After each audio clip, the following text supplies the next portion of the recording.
Yes, y'all. It's another Saturday night. Therefore, it's another Saturday night Shoot the Breeze. I want to thank everyone who had participated last week. Want to thank you guys who posted to the Discord during the week. I want to thank you guys who listened to the playback from last week's episode as well. Also, I posted some memes and whatnot on the community tab. Thank you guys for commenting. That's the kind of thing that a channel like this really needs to see. By the way, if you're on the Discord, you might notice that there's some things happening. I'm kind of revamping the Discord, changing up some stuff, adding some new features, taking some old ones away. So it's going to look a little messy for a little time, but I'm going to get it together where it should encourage more engagement, more people having conversations. So look out for me putting up stuff. Let's have a game night or two. Let's have some polls. Let's have some viewing of a movie or documentary. We actually used to do this a little bit in the beginning, but let's get back to that. Let's get back to engaging a little, and you'll see some engagement material coming up soon after we posted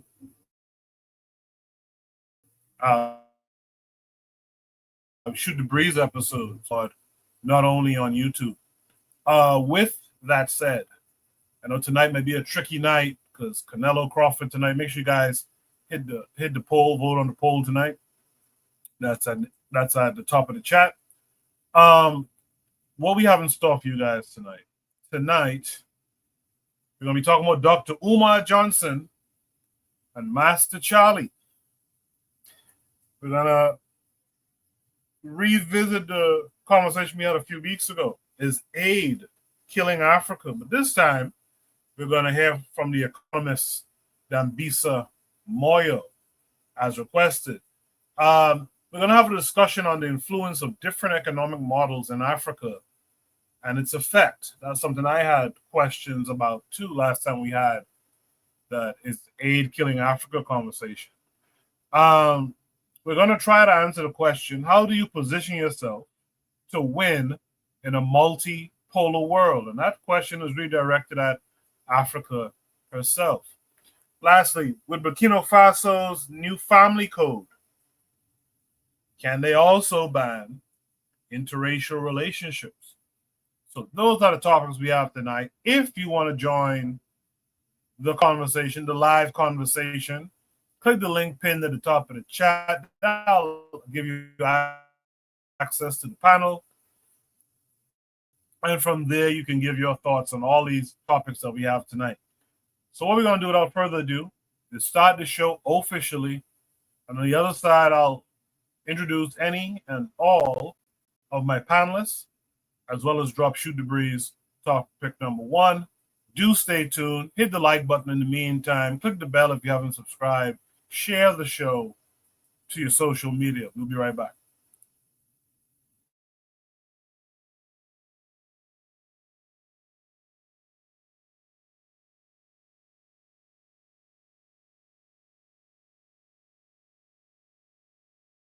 You are listening to the Bitter Medicine Podcast on KWAC Radio.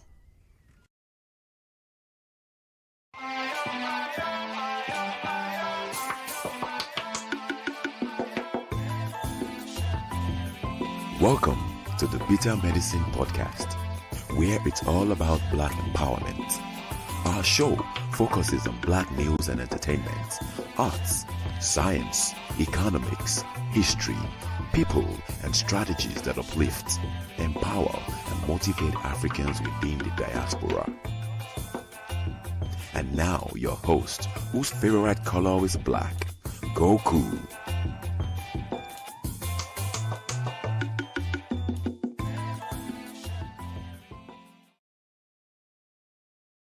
Welcome back to the Bitter Medicine Podcast. I am your host, Koku. Just want to remind you guys before we get the show rolling that this show is part of a podcast network called KWAZ Radio. the other shows on the network you are invited to tune into. This is D Webb with the Harsh Reality Podcast, asking you to tune in where we tackle the news of the day that affects our community, only on KWAZ Radio. Peace, family. This is Oni, inviting you to listen to the Pro-Black Perspective, where black problems are addressed with black solutions. Greetings, fam. Tune in to The Learning Curve with me, the revolutionary matron on KWAZ Radio. You are listening to the Bitter Medicine Podcast on KWAZ Radio.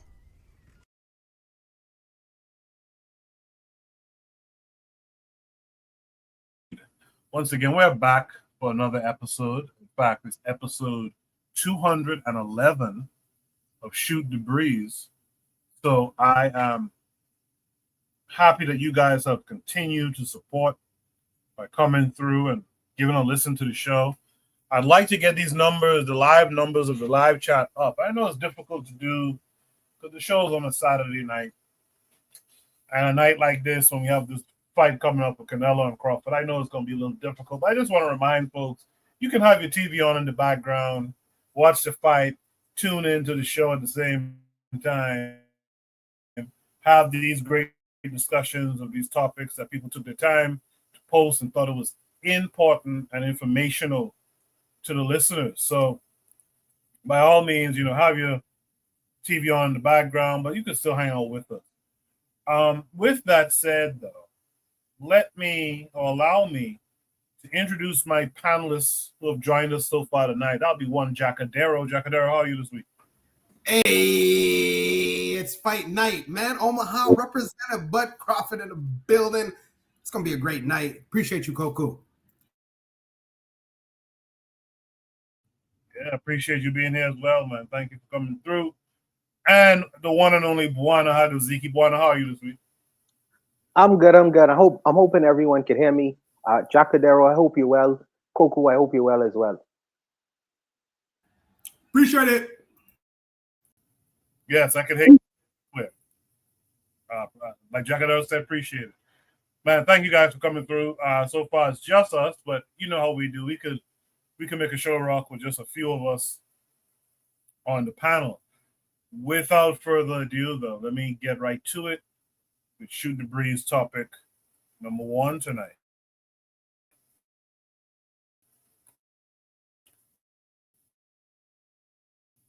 Shoot the Breeze.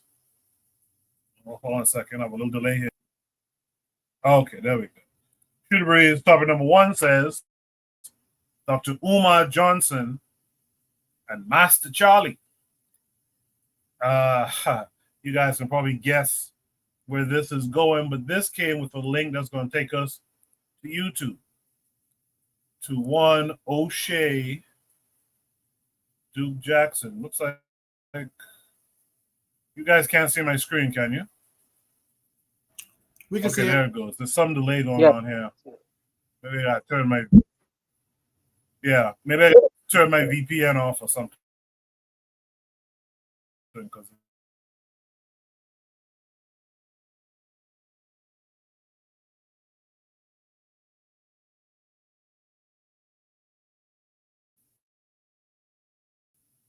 And on the other side, we'll have a discussion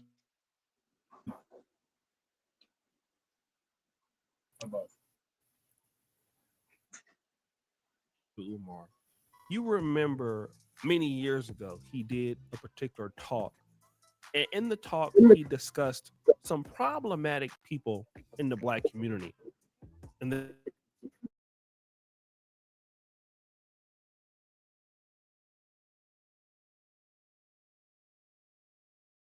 put some of them to sleep in order to take back the neighborhood. Some of y'all don't want to hear that because you don't live in reality.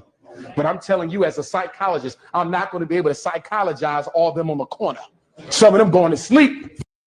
Oh, yes, the foregone clip that everybody in the community is talking about. Some people will have to leave for good. They can't be saved and they can't be helped. Now, on the flip side, you have whites who may feel the same way about blacks, and even some of the people in their community. And in the case of what happened with Charlie Kirk, a lot of people are just not feeling sympathetic, right? And you got to understand, Charlie Kirk just didn't offend people in the black community. He also offended people in the Arabic community. He was a big time supporter of Israel and really disliked Gaza or Palestine. And even some of the people in that community weighed in on his past. The news of the murder of Charlie Kirk is deeply shocking and absolutely wrong. I want to say clearly, I do not agree with much of what he used to stand for, but I would never wish this upon him or anyone. Violence and murder are not justice, they are crimes, and Islam clearly states, whoever kills a soul, it is as if that person has slain all of mankind. There is a beautiful Sufi saying, Dushman mare to khushi na kariye, asa bhi mar jana. Do not rejoice at the death of your enemy, for we too shall die one day. Now, you notice he did mention the word enemy. He kind of slipped up there. So he did say that, but still doesn't believe that he should have passed away. Now, Dr. Umar Johnson also weighed in on this. And typically when somebody high profile dies, it was the same with Kevin Samuels. He did not like Kevin Samuels or vice versa. But anytime he sees someone that is being mocked in their death, Dr. Umar Johnson will come to his platform and say something. In this case, Dr. Umar Johnson said something that was unthinkable. He said this: while I did not agree with Mr. Kirk's rhetoric and considered him to be an anti-black bigot, I will never rejoice at the loss of life of anyone who hasn't directly participated in the unaliving of a member of the black African race. I am ashamed to see members of my community celebrating the situation. I will never ask you to mourn the loss of an enemy of our race, but to celebrate an unaliving is completely unacceptable. We know all too well that the greatest recipients of political assassinations in this country have been our people. Stop laughing at the misfortunes of others and get prepared. Political assassinations have returned to the United States of America courtesy of the deep state. Now, once Dr. Umar Johnson posted this, it was not a lot of people who were excited about it. Look at this person here. L comment, I'm disappointed. Love and release, you must really need some money. Nascadimony, you could have said nothing. No one was waiting for your take. Silence is the strongest weapon. Now you've alienated your base and still won't gain support from the other side because you're still black. I thought y'all knew Dr. Umar is the least serious person ever who clearly does not give a F about black people. I'm gonna be honest, I did not lose any sleep last night, or no sleep last night. This person goes, I wonder if he would have wrote this if they shot you. Just a thought. Now, a person also made a video and responded to Dr. Umar's commentary. Yeah, and I don't know who told Dr. Umar that he was a spokesperson of all black people, but we need to stop that right now. Why did he feel the need to go on Instagram and tell us that we needed to stop rejoicing that Charlie Kirk is dead and that he had no direct action of black people being harmed? I mean, Google is free, but that's neither here or there. Dr. Umar is a perfect example of what happens when you perform black radicalism. That shit is a performance to him, because when it's times like this and when shit happens, when it's time for you to actually put it in practice, you fumble. Dr. Umar is more worried about the platforms that he's probably going to be no longer invited to if he sits there and seems like he's rejoicing over the fact that Charlie Kirk is dead, rather than being now the spokesperson for black people and talking sense into us. And like he said, there's going to be some people, we're not going to be able to psychologize this from some people. Some people are going to have to be put to sleep for good. Now, I want to weigh in on all of this. First of all, this is customary of Dr. Umar Johnson's behavior. When somebody passes away and they're being mocked, no matter who they are, Dr. Umar Johnson will come to his Instagram and say exactly what he's saying now. This is consistent. This is not Dr. Umar Johnson selling out. This is not Dr. Umar Johnson buffooning for white people. So let's get that clear. This is not Dr. always been his position. But does he know something that blacks don't? And I'm going to tell you why he might be right. Number one, we live in an era where it is okay to make fun of people who've passed away more now than before, with drill music and that culture and dissing the dead. It's something that happens on social media a lot. But here's the problem with that. We have a president that is in office that is the most powerful president I've ever seen.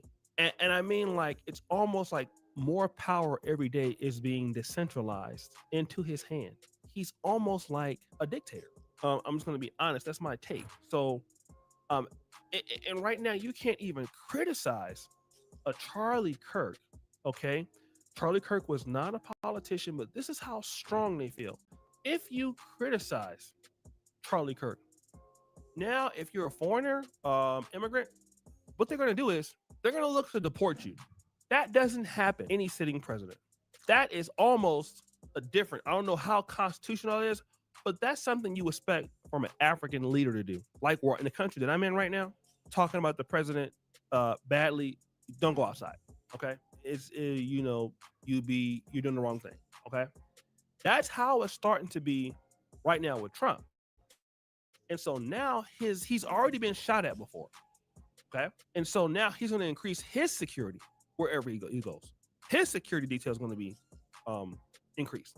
And as you know, Charlie Kirk was also anti-migrant. So if you are saying certain things, what people are going to do is they're going to look and screenshot what you're saying. And if you work someplace and you happen to have a conservative boss, yeah, you could be fired. And then you try to go and do a lawsuit or whatever, and it's a federal lawsuit. What do you think they're going to do? They're going to pass it by.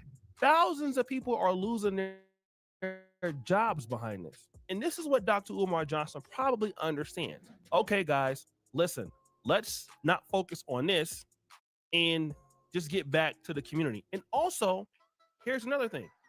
The Charlie Kirk situation is really not our fight. He was critical.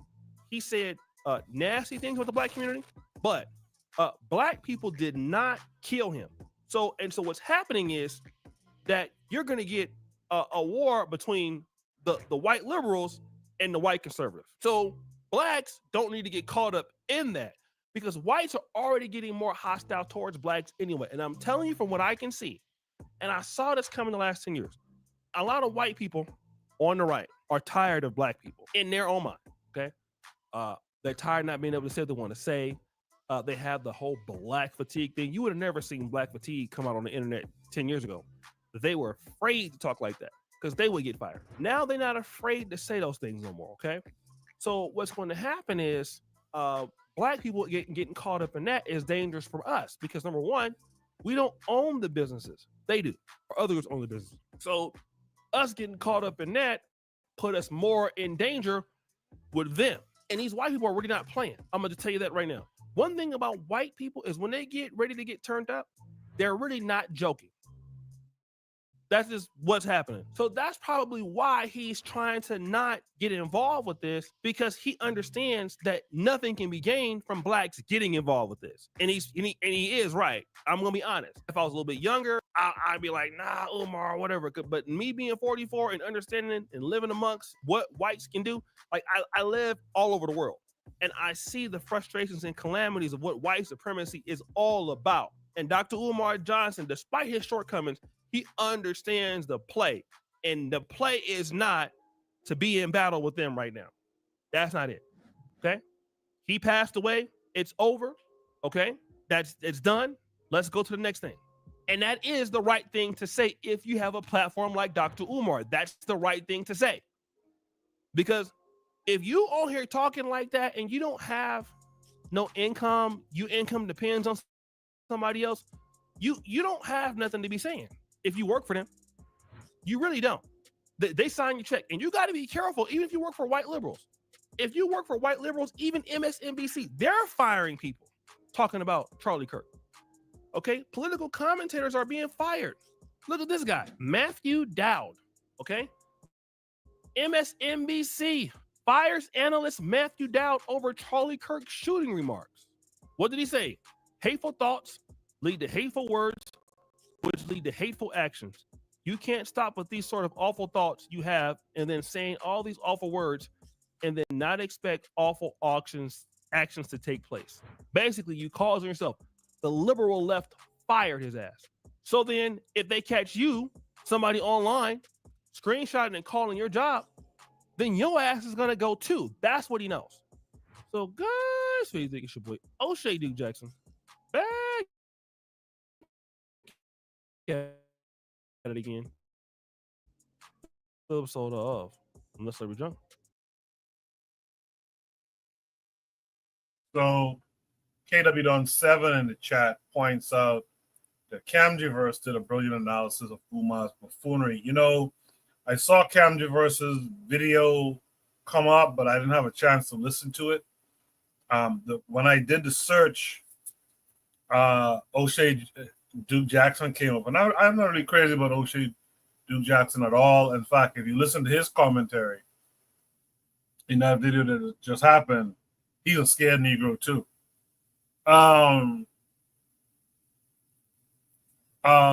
With that said, shout out to KW Don 7, shout out to Trigger Happy 262 Plus, shout out to Issues by Pauline saying good evening, and any other folks out there. There's a Kevin, aka Mr. K, who's out there as well. You know what?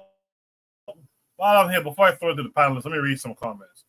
Trigger Happy 262 Plus says the whole Charlie Kirk situation shows that many black people would not be ready or bold for political warfare. It further discourages those who are ready because they are outnumbered by integrationists. Well said, Trigger. Well said.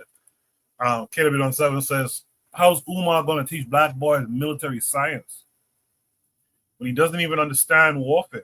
Warfare starts with propaganda. Kirk was a propagandist who railed against black folk. Trigger mentions that Charlie Kirk, from his understanding and mine too, wasn't taken out by the left, but by someone further right than he is. Also, white folks, I'm sure it'll be discussed by the panelists, white folks went on a whole rant and tirade looking to go to war and take advantage of HBCU college students, black college students. Kevin, aka Mr. K, says, bottom line, black people have always historically been the biggest victims of cancel culture. With that said, let me throw it to the panelists. I introduced Jacadero and Buana earlier. I'm going to quickly introduce the new panelists who join us. That'll be our brother Black Steel. Black Steel, how are you this week? I'm doing wonderful. How about yourself? I'm hanging in there, man. Thanks for coming through. As always. With that said, let me start with Jacadero. Jacadero, Dr. Umar Johnson, and Master Charlie. What say you?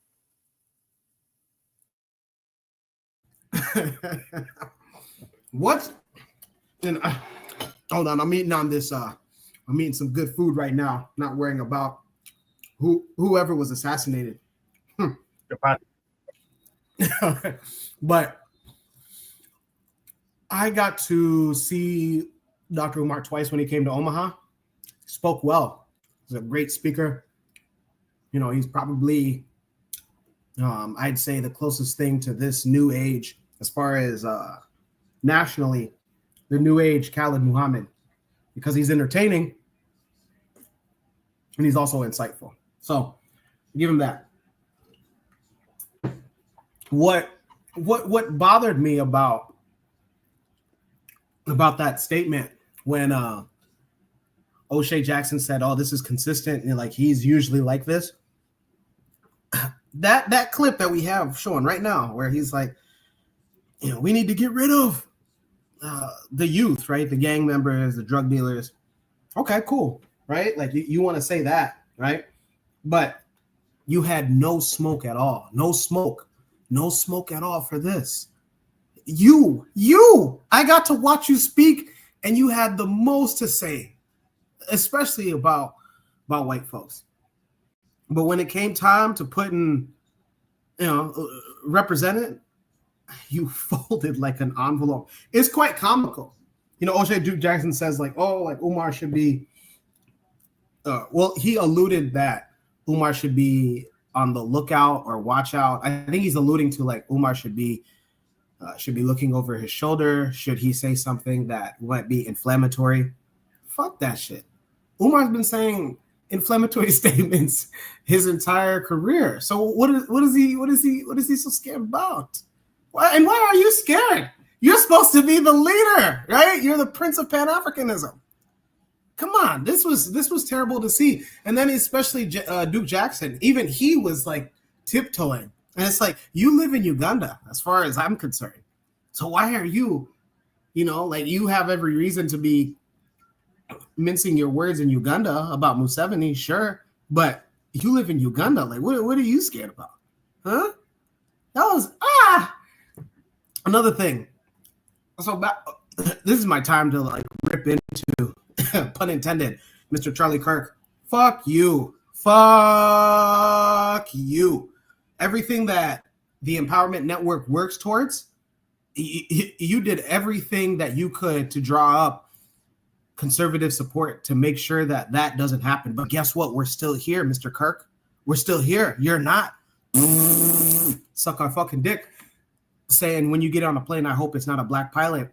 Bitch, I hope a black pilot never will. I mean, you're not around anymore. So, I'm sure a black pilot wouldn't want to fly you anyways. Saying black women. But I get it though. He represented that side hard. So, he was saying what he wanted to say. It was besides Umar, I know that we've seen Candace Owens. I've only seen her for the past 2 years, but she's been around longer.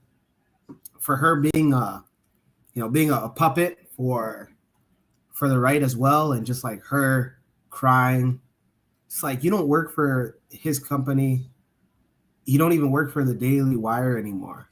Like Ben Shapiro told you, like, yo, the moment that you criticize Israel, I'm done with you. So why are you still on this thing? You have your own thing going on. Girl, don't you know that Benin is offering African citizenship to anybody that can prove that they were descendants of the transatlantic slave trade? Candace Owens, you get the biggest hee-haw too. Hee-haw! And again, Mr. Charlie Kirk, fucking loser. Fuck you.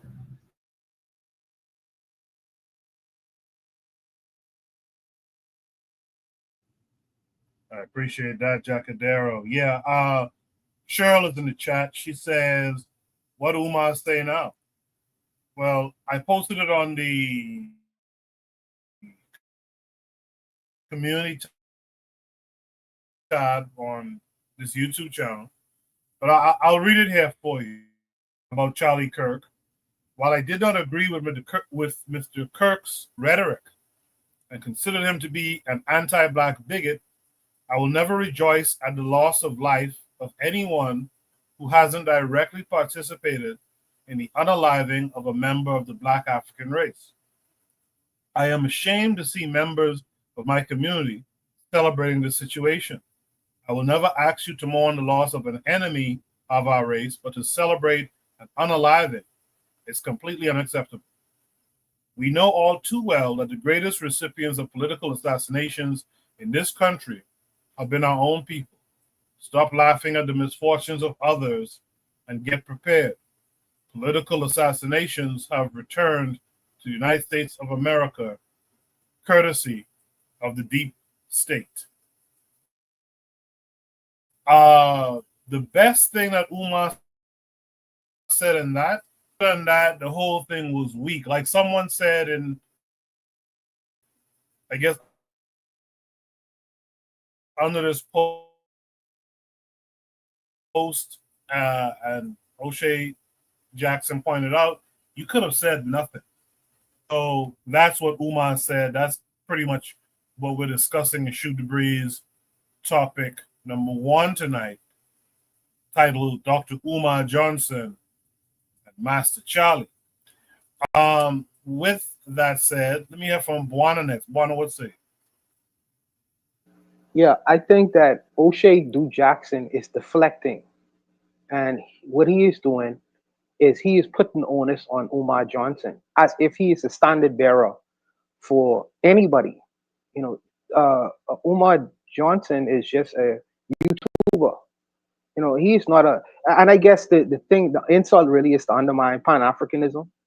And since Dr. Umar Johnson is a person out here, he's calling himself the Prince of Pan-Africanism, people look at that and say, okay, well, the leaders of Pan-Africanism are weak. But in truth, this is not a Pan-African issue. This is a Black American nativist issue. This is a FBA ADOS issue. How is that? Because these people have been going around all around the place talking about how American they are, how they built the country, how they fought in wars, etc., etc., etc. It would seem to me, if you've done all that, then you have the right to speak your mind as an American person. Freedom of speech is one of the constitutional things that you all value in America.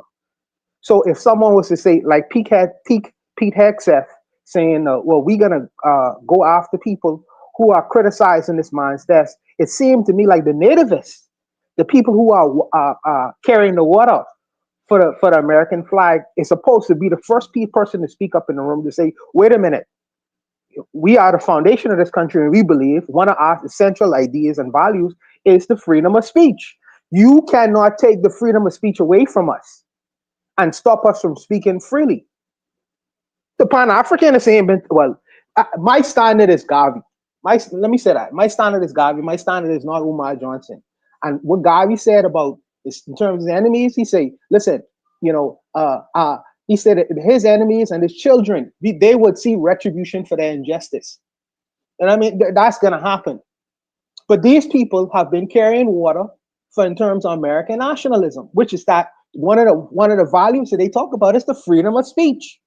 So why are you deflecting to Umar Johnson and what his words are? No, you need to find out what Tariq Nasheed and all the other Black American nativists who carrying the big American flag on their shoulder saying, well, we believe in these principles and values. And if someone was to try to stop that, our voice is supposed to be the biggest voices in the room, not Umar Johnson. In fact, I would even say this. When the president of the United States, John F. Kennedy, was killed, Elijah Muhammad told Malcolm X not to say anything negative about the president's death. Now, he had his own reasons for saying so, and it was political for him. It was politically motivated that he would not say certain things on certain matters. It was politically motivated. But for the rest of the nativists, they could have said whatever the hell they wanted to because they believe that they have a stake and claim within America. So if someone's saying, well, we're going to cut your ability to speak freely in your American society, you saying you are foundational to this country, these are the things you fought and bled for, your voice is supposed to be the loudest in the room. Why deflect to him? That's the first thing. The second thing is, this is not the first time a person has got murdered politically because of their political opinions and speech. There was just a lawmaker in Minnesota, a liberal. I forget her name is. What is her name? Her name is Melissa Hortman, and her husband was gunned down by a MAGA person, because and it was a political motivation and why the person gunned her down. No conversation on that. The president even attended his funeral. This guy is Kirk guy is going to get presidential medals of honor and all kinds of things because of his death. No mention of this lady who was killed because of what a MAGA person did because she was a Democratic person. No mention of that. I think it's Peter Hegseth right now is going around and saying, if you are critical of this man's death or say anything celebratory and you work for the government or the military, we coming after you. So for me, I would think the loudest persons in the room would be the people who say we foundation of this country. We could say what we want to say. We could say what we want to say. So like I say, for me, I see it as a deflection. And also, Umar Johnson is not a representative of all Pan-Africans. He is not a leader of Pan-Africanism. But this guy wants to go after Pan-Africanism, this O'Shea guy, and he couches it in this kind of, this guy is a whatever. I know the young bulls like Jacadero have their sentiments, and I respect that. But sometimes you have to step away from the problem really to assess it. And there are many people who have been fired up to this point. Many Black people are getting fired for celebrating the death of this guy. For celebrating the death. Is that beneficial for Black people or people who look at Black people who want to see them do well? I don't think so. So yes, his response may have been a milquetoast one because there are people who looking at him and say, well, maybe we should respond this way, because they understand that the minister of war or minister of national defense is going after people who are seeking to criticize this man's death. So I don't know what his angle is in doing that particular thing. But I would say this: I understand when we speak on these matters, uh, the American history, or the people who look at American history, they just start where it is, wherever the situation happened. But George Lincoln Rockwell, anyone under the sound of my voice, look him up. He was the head of the American Nazi Party. His speech was identical to Charlie Hegseth, no, not to Charlie Kirk or whatever, identical. And one of his own members in his own organization gunned him down. History is to have a way of repeating itself for whatever. If you want to spread that hate, it's gonna come home back to you for whatever reason. But I don't look at Dr. Umar Johnson for this thing. I don't look at. I think that this is an answer for the FBA people and the nativists to answer and respond to what is actually going on and the fallout from it. Not Umar Johnson. I really don't. I don't see what the importance of that is. I really don't. But for people who look to him in terms of leadership, they can have their way with it. I just see it. I don't deflect. Stand on what you believe. You believe in this right-wing politics, right-wing ideologies, and right-wing principles. Now it's time for you to represent what you stand for, and it seemed like you want to pass the buck off to someone else. Pan-Africanism, or in terms of what this guy talking about, is trying to create his own nation state. So what happens in another man's country? Well, they usually have political answers that are milquetoast, a general recognition of what happened, and they move on from that, because that's not their purpose. That's not their purpose. But your purpose is, we believe in Americanism. We believe that we should be acknowledged. We are the foundation of this country. And if someone is trying to stop you from all the so-called rights and privileges you enjoy, where you say you build a country, then you should stand up and say, well, you can't do that to me. So I'm saying, don't deflect. Stand on what you believe. And this particular guy, O'Shea Duke Jackson, is one of these people who is a Black American nativist. Stand on your Americanism. But that's what I believe in. That's what I believe. So I'll just leave it. I'll leave it. Wanna, I get what you're saying, but this guy, Charlie Kirk, was integral in influencing our conservative politicians here in Nebraska. Some of the pivotal programs that we got going on under the Empowerment Network was heavily criticized and heavily scrutinized by people that were influenced by Charlie Kirk. The governor, when our first Black mayor was elected back in May, the governor went on TV and said, I don't see me working with him. He had no other reason to say that. No other reason. No other reason. Fuck this guy, Charlie Kirk. Fuck him. Fuck him. And Umar, Umar, if you're listening, how does it feel that out of all people that stood on business, it was Tariq Nasheed this week that stood on business instead of you? I've been to 2 of your events, and you've been standing on business up until this week. Tariq Nasheed has been the one to be like, no, fuck that guy. Fuck that guy and fuck everything that he represents. Imagine Tariq Nasheed. I love what you said, Buana, about the FBA got to take care of this. And look at that. The FBA have been standing on business and saying, yo, you didn't fuck with us? So cool, it's fuck you. And then the Prince of Pan-Africanism, you might not look him as a leader, Buana, but guess what? He's been a leader nonetheless. The Prince of Pan-Africanism. Literally, he's made a career out of being this guy, right? This guy. If we're Pan-African nationalists, this is one of our guys. This is the most public guy that we got. I can't name a more public figure of Pan-Africanism in the United States than Dr. Umar Ifa Tunde. And you crumbled. You crumbled. This is ridiculous. It was ridiculous, Buana. But Jacadero, you see him as a leader, and I understand that. But leaders in organizations, leaders have obligations to the people who they lead. This person, Dr. Umar Johnson, I understand he's a very good speaker, but he works alone. He's like one of them jackleg preachers who goes from one church to another church. He answers really to no one. He said he was going to build a school that's not been built in, I mean, many years. And he's just been taking money off of the people. He's very problematic. And I'm saying that there are other people who they have schools. They have been doing things that's tangible that is affecting the lives of Black people every day. This guy is just a good speaker. Why? Who is he leading, and where is he leading these people to? Well, he led their pockets. He led people's pockets, right? Yes. He might not have an organization that I can name off of the top of my head, but nonetheless, right? This guy has been touring. This guy has been funneling money towards his books, towards his school that remains to be seen. Nonetheless, he didn't stand on business. Like, but he's not a leader though, Jacadero. Who is he leading? No, Buana. You call yourself the Prince of Pan-Africanism. You didn't call yourself student. You didn't call yourself the student of Pan-Africanism. He didn't call himself.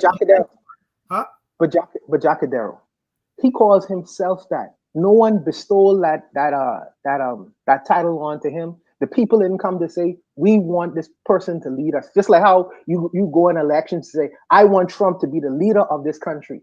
That's his stage name. That's like saying Brother Polite, bro. You know what I mean? He calls himself that, but no one give him that position of the Prince of Pan-African. That's what he tells him. You know who's more of a Pan-African? It seemed to me that the guy from Burkina Faso, you know, or African leaders who are actually affecting the lives of people in a tangible way. This guy is a good speaker, Jacadero. There's a difference, you know. There's a difference, bro. Yeah, there's a difference. Sure. He might talk a good game, but nonetheless, he was doing things that even me, part of the Empowerment Network, I'm not able to do. I just like here in Nebraska. Give me an example. Besides having the ability to get a lot of Black people to give you money. There was a pastor just this week who was indicted federally because he was a preacher, but he was doing all manner of things to fill his coffers and make a whole lot of. He solicited a whole lot of people to make him a multi-millionaire. And at least he had a structure. At least he had a church. You know, this man is. I understand you are moved by his words, but I tell the brothers on this panel all the time: don't watch what men say. Yeah, and I tell the sisters that, you know what I mean. Watch what they do. Watch what they do. That's the most important part of it. You know. No. I mean, you might not look at this the same way that I look at this, but this guy was getting invited to African countries officially. On an official level. That's something that here at the Empowerment Network, even our CEO, William Barney, is, at least to my knowledge, we aren't getting officially invited to African countries. This guy was in Nigeria at least 3 times 2023, from the pandemic all the way up until 2023. This guy has what was the effect of him being there? Did he leave anything behind, like an institution or a school? Did he provide money for the government? What did he do? I don't know. He gave a good speech. That's like me inviting Tina Turner. Do you know, brother, that Burna Boy wanted to go to perform in Burkina Faso, and the leader of the country say, no, brother, no, not right now. We are too busy building. We have too many enemies at our gate. It ain't time for us to party right now and feel good. We are working. I mean, but like I say, we maybe we see a little bit different on this point. Yeah, maybe. Okay, great. So Nigeria has their priorities not in order by allowing Umar to come and speak. That's not for me to decide. That was their leadership. I'm saying, though, that you don't look him as a leader, but guess what? Other influential people, political leaders do. He was granted Nigerian citizenship. I don't have that opportunity. Our CEO, William Barney, hasn't had that opportunity to get citizenship from African or Caribbean countries. I'm still disappointed that Tariq Nasheed stood on business. If we can pull up Tariq Nasheed's tweets from this week after Charlie Cook got sniped, which he should, fucking loser, boo! Tariq Nasheed stood on business before Umar. That's crazy. That's crazy to me. I know you're like, we shouldn't care about Dr. Umar, but guess what, Juana? A lot of people do. A lot of people with influence, a lot of people with political influence do. And that's what we need to pay attention to. Okay, great. So then I shouldn't look at Dr. Umar as this certain way. Sure, he might have self-proclaimed himself as the Prince of Pan-Africanism. But nonetheless, this guy had the eyes and ears of Black people across America. And the one time that he could have just, like it said, he could have just said nothing. He could have just said nothing, but he didn't. He decided to speak out. Great, cool. Now guess what? Now other people are going to start to say, who else needs to step up? Shit, come to the Empowerment Network. Come to Omaha, Nebraska. Come to the Empowerment Network. We'll stand on business, and we've been standing on business. Good little discussion between the two of you there. But let me go move on to Black Steel. Black Steel should be something one says Dr. Umar Johnson and Master Charlie. What are your thoughts on that? All right. Umar is a flim-flam artist, and he's always been a flim-flam artist. I'm sorry I didn't recognize it sooner, but he's always been a flim-flam artist. He proclaimed himself to be the Prince of Pan-Africanism. Everybody knows that if you're a leader, right, the people make you a leader. You don't make yourself a leader. The organization, the movement is bigger than any one person. But yet he's continuously put himself out front. It's pure narcissism is really what it is, right? And that's why, he's broke. He say he has no money. His school's being foreclosed on. Because it was all a flim-flam. He never intended to build a school. He always intended to run off this Pan-African grift, right? And as Black people, especially African Americans, we are unfortunately primed to accept grifters and flim-flam artists in our midst. It's unfortunate. It could be because we went to the church and the pastor was out here flim-flamming and lying. I don't know what it is, but unfortunately, mentally, many of us are too accommodating for those who take advantage of the people, right? Even, and I gotta say, a lot of these Black Christians are out here embarrassing themselves, right? And it really truly is a sight to see, especially the people supposed to be religious. Because in Proverbs 11:10, it says that when the wicked perish, there are shouts of joy. So where's the Black Christian not reading the Bible? That's Proverbs 11:10 for those who want to look it up, right? When the wicked perish, there are shouts of joy. Anyways, but back to Bwana's point. So Bwana mentioned something about freedom of speech, right?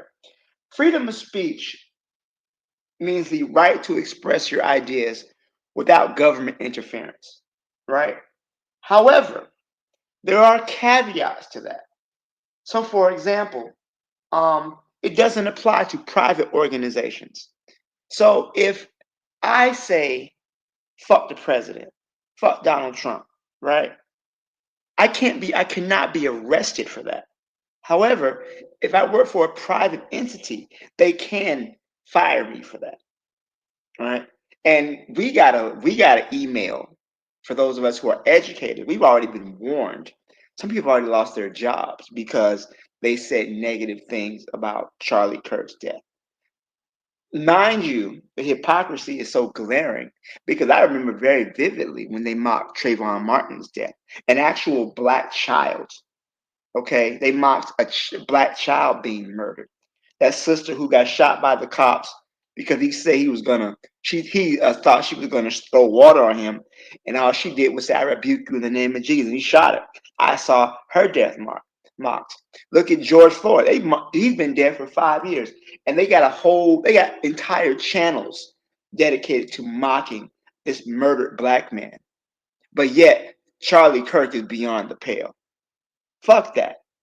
Fuck that and fuck him, right? Charlie Kirk was a master of what we call stochastic terrorism, right?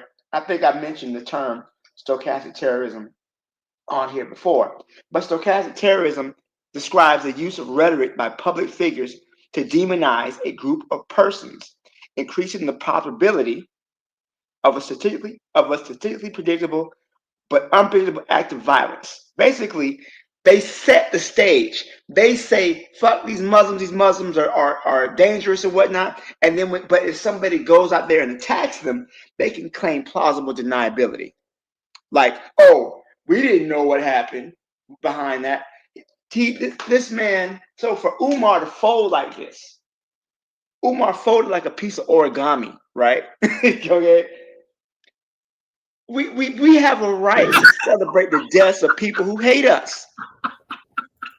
We have a right to celebrate the deaths of people who hate us. If myself or my mother or one of my children died, do you think Charlie Kirk would be, oh, this is terrible, we should respect? No. He was just another example of black crime. What did this person do? Look at their criminal records. I'm sorry. We are weak as fuck. Okay. And I'm not saying we as a people, but these Umar, who has no stand in the community, he has built nothing. He's a flim artist. He's no better than I would put him below one of these preachers. At least the preachers have the church. At least the preachers can go in there and organize a food drive. What has he done? He built some non-existent school. He put a few words on it, and there's no students. There's no students. I remember he talked about coming out of school back in 2011, 2012. And here we are over 10 years later. Where's the students at? Where's the teachers at? What? It was never going to happen. But he knew that. But yeah, he sits there talking about he's a Pan-Africanist and he's a leader and that. Take care of your kids, man. How you going to sit up here and talk about being Pan-Africanism and leading the community? You can't even take care of your damn children. He's so big on black family. Got 2 baby mamas. Get the fuck out of here, man. But anyways, I'm not surprised because his money's out. His money's funny. He don't want to do anything to hurt his chances of getting money. But the truth is, these white people don't care. They was out here blaming black people threatening HBCUs. Think about it. Charlie Kirk was killed by a white man in Utah. For those of you who don't know, Utah is probably one of the whitest states in the United States. It only has about a black population of probably 1%. There's no black people in Utah, right? But at the same time, why are black HBCUs getting threats? Why is Kamala Harris being called a nigger online? But no matter what happens, whenever a white person kills another white person, black people have to be brought up. When Charlie Kirk would sit up here, he called Ketanji Brown Jackson, the black Supreme Court justice, a DEI hire. Now, mind you, I'm not the biggest fan of Ketanji Brown Jackson, but you can't deny this woman is an intelligent woman. Multiple degrees from Harvard, Ivy League education. Charlie Kirk is a community college dropout, right? But he gonna criticize her for low IQ and being a DEI hire. So I don't feel nothing. I feel like Umar should have just kept his goddamn mouth shut, right? If you can't, just be quiet. And nobody would have said anything. But the fact that he had to get up here and criticize black people who are, for whatever reason, rejoicing that a person who hated them, who called Dr. King a disgusting person, who said the Civil Rights Act was a mistake, who said black people would be better off enslaved, right? Who cares if we happy? Okay? Some people want to risk their job, so be it. Okay, some people have the freedom to speak as they want to because it won't impact their job. But I mean, who is he to tell us anything? How about you take care of your children? How about you build your school and stop worrying about what we're doing? And for him to sit up here and talk about how some black children need to go away for good, no mercy for them. They got to die. But when a white supremacist dies, when somebody who is nasty, hateful to black people's very existence dies, we're supposed to bow our heads and quiet and talk about political violence in this country? Black Steel. Black Steel. Go ahead, Juan. That's exactly.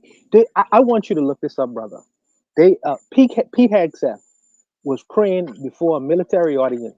The front of the military audience is a bunch of black people. This guy say, "Well, we're gonna pray for America, and we're gonna have a special prayer for Charlie Hegseth." with a bunch of black people who, if they know about who this guy was, they said we're gonna pray for him and we're gonna. I'm saying to myself, yo, and he's basically forcing them to, because if they didn't pray, if they didn't bow their heads, they may have been fired. What do you do with something like that, brother? What do You you know do with what? that? When you are in a situation like, especially in the military, you got to follow orders, right? No matter how distasteful you may find those orders. That's one of the disadvantages of being in the military. You got to follow orders. So in that situation, if you don't want to lose your job, you got to suck it up and deal with it. But if you're in a situation where you can say you own your own business, you say fuck that motherfucker, fuck his life, you know, fuck them kids too, you know, fuck them kids. You can say that. You can say that. Fuck them kids. Because, and you know what's so crazy? We had this conversation, right? This man said that he didn't like empathy. Empathy was a new age term that does a lot of damage. But yet here we are having empathy for him and his wife and his children who saw their father get shot. But you didn't like empathy. He also said that gun deaths, gun violence is the price we pay to have the Second Amendment. Okay, he paid the price. It is what it is. What we mad for? If it's a situation, let me tell you something. Charlie Kirk wouldn't be mad at Charlie Kirk's death. Because this is what he believed in. He believed that some people gotta die. And by some people, I mean children in school. He's referring to school shootings. He figured, hey, some kids gotta die. So we got a Second Amendment. So he was a sacrifice, as Thomas Jefferson said, the tree of liberty must be watered from time to time with the blood of patriots and tyrants. So therefore, he has watered the tree of liberty. We should rejoice in his death. That's the way he would have wanted it, right? Fuck out of here, man. So no, I mean, No, I personally think that the bullet that shot him in the throat was really for the head, so it was a DEI bullet. The bullet couldn't, like, hit his head. But I got it was a DEI bullet. But I ain't gonna go there. I'm gonna go there. I was but see, it just goes to show you, black people, man, we have no friends. Because even the liberal white people was talking about be nice. We have no friends. We have no. We all we got, really. And even that is precarious. Because look at all these coons came out talking about some Master Charlie. Oh, Master Charlie. Oh Lord, they done killed Master Charlie. What is we gonna do, Lord Jesus? Black Steel. How Yes, sir. how amazing was it to see Tariq Nasheed? I would have thought he would have folded. Out of all people, I would have thought it would have been him. But instead, he was like, "No, fuck him and fuck his kids and his wife." Listen? Do you know who surprised me the most? Charleston White. Charleston White said, "I don't give a fuck about no white man dying." The fucking retard. Him. I was like, "What the fuck? What is happening right now?" The worst person that you know made an excellent point. It's such a tragic society we live in. Charleston White was, "I don't give a fuck about no white man dying. Y'all sit up here and mock black people dying all the time." And it was so, I can't believe that the so-called Prince of Pan-Africanism, who is so principled, right, is actually to the left, to the right of Charleston White and Tariq Nasheed. What's going on right now? And he's from Philly. And he's from Philly. You would think somebody from Philly. Like, just to let you guys know, if you guys have never been anywhere where Umar's been, he stands out about 6'8", because I know the bodyguard that was assigned to him works for the bodyguard that was the main bodyguard that was assigned to him leads one of the few Black Rifles Association here in Omaha, and he's 6'8", and him and Umar were, when they stood next to each other, they were like eye to eye, and it's just like amazing. Like, Umar, like what? You could have just said nothing. Shit surprised me this week.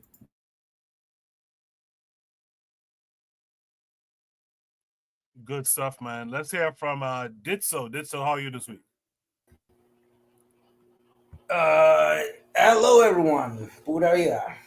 Been busy, especially with the gringo military wanting to invade Venezuela, but that's another story. Anyhow, on subject. one can be human enough without losing its dignity. But to choose to police over the reaction of people over the death of somebody like Charlie Kirk, who, for all intents and purposes, was an idiot with a microphone. Uh, no best way to describe it. I mean, the guy was an idiot with a microphone, and an idiot that generated influence in the worst manner possible. But what made me, what gave me a certain grade of satisfaction was the ironic way of his death. You know, one bullet to the neck. I mean, let's be real. The shooter was a mediocre shooter. He was about 100, 119 meters away. He was aiming for the head, missed, and hit the neck. So, I mean, it was okay-ish shot. Obviously, anybody who's ever shot a rifle of that nature knows that you got to shoot at center mass, not at the head. Head is the hardest point to hit, especially from that far away. But anyhow, just in the same way, those like Charlie Kirk celebrated the deaths of in history of those of our own leaders and our own people. Why should we be subjected to the expectations of solidarity when one of their own dies by the hands of one of their own? This was a white on white crime, which is something that is heavily untalked about. White people kill more white people than anybody else. You know, their own kill their own. Uh, and I guess Black Stills right now laughing his ass off because he knows where I'm going with that one.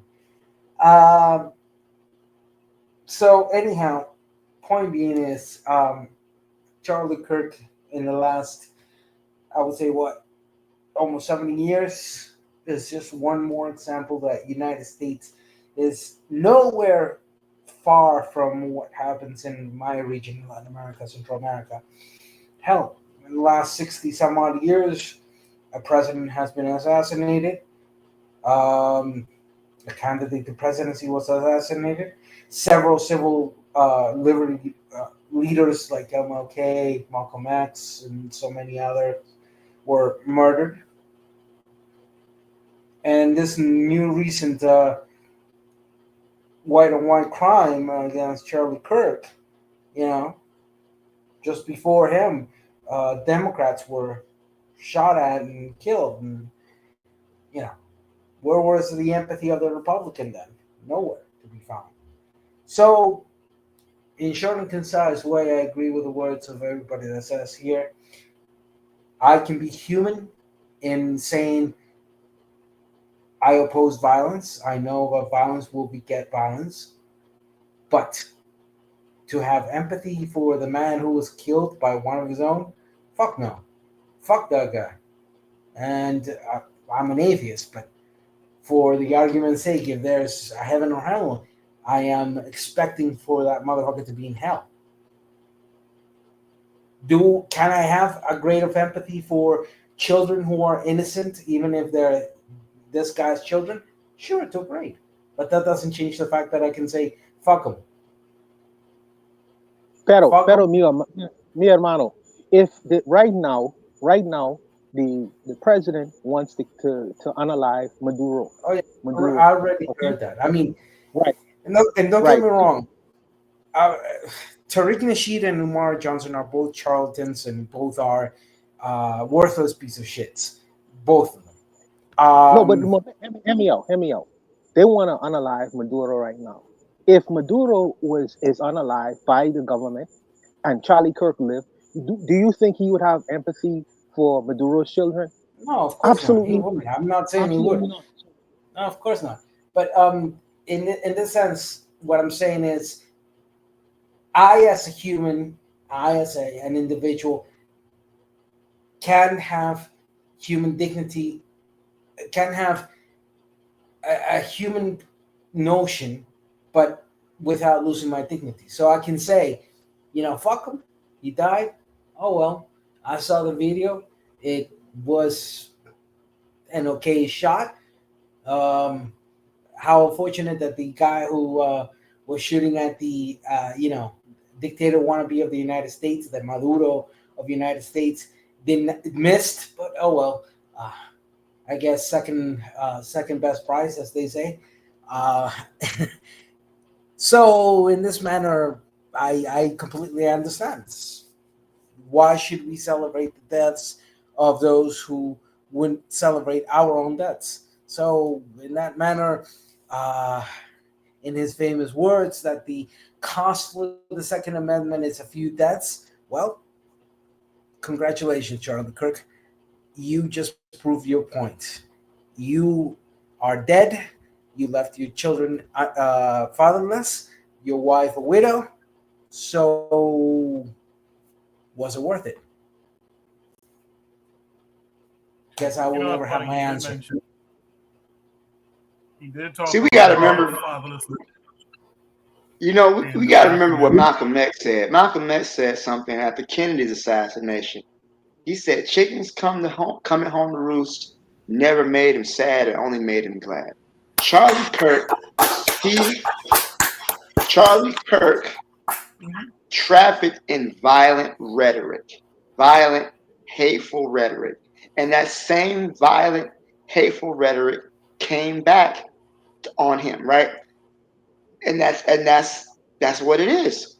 From a larger extent, right? America, we call it the boomerang effect, right? The violence that America exports overseas eventually comes back around and is used on its own citizens. September 11th. Thank you. September 11th is a perfect example of that. September 11th is a perfect example of that. And no, but the problem is in America, right? Nobody ever wants to go beyond surface level understandings of events, right? And that's truly because we're a very illiterate society. Over half of Americans can't read above a sixth grade level, right? But we're also the very most propagandized people in the world. Nobody's more propagandized than Americans. Many Americans really do believe this Yankee Doodle dandy bullshit. You know, we the greatest country on earth. They hate us for our freedoms, whatever, right? They really do believe that shit. So when we get attacked by, or something happens, oh, they just hate us because we're so great. So Charlie Kirk's rhetoric is just merely blowback.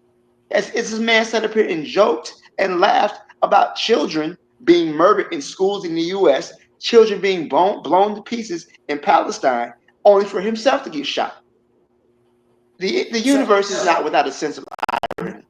you spoke about freedom of speech, and I did before ending on this. I wanted to just delve into that real quickly. See, the problem of notion of rights within the United States is that it's just like their imperial metric system, outdated, and they stubbornly maintain notions that are non-functional anymore. They are behind in the exercise and the implementation of civil as well as human rights through the constitutional and the supraconstitutional means. Um, and unfortunately, that is part of the lack of education. Freedom of speech, it does not function alone. Freedom of speech is attached to all other rights, as those other rights are attached to freedom of speech. In the best example, freedom of speech is required for the freedom of association and the freedom of petition to your government. Those are three intertwined rights that function amongst each other, just like the necessity of a free and independent press that is required for speech to then have a more broader sense to it. But I've spoken to so many North Americans and U.S. Anglo Americans that I dare say only about out of 100 people, less than 1% understand that these principles I'm thrown into.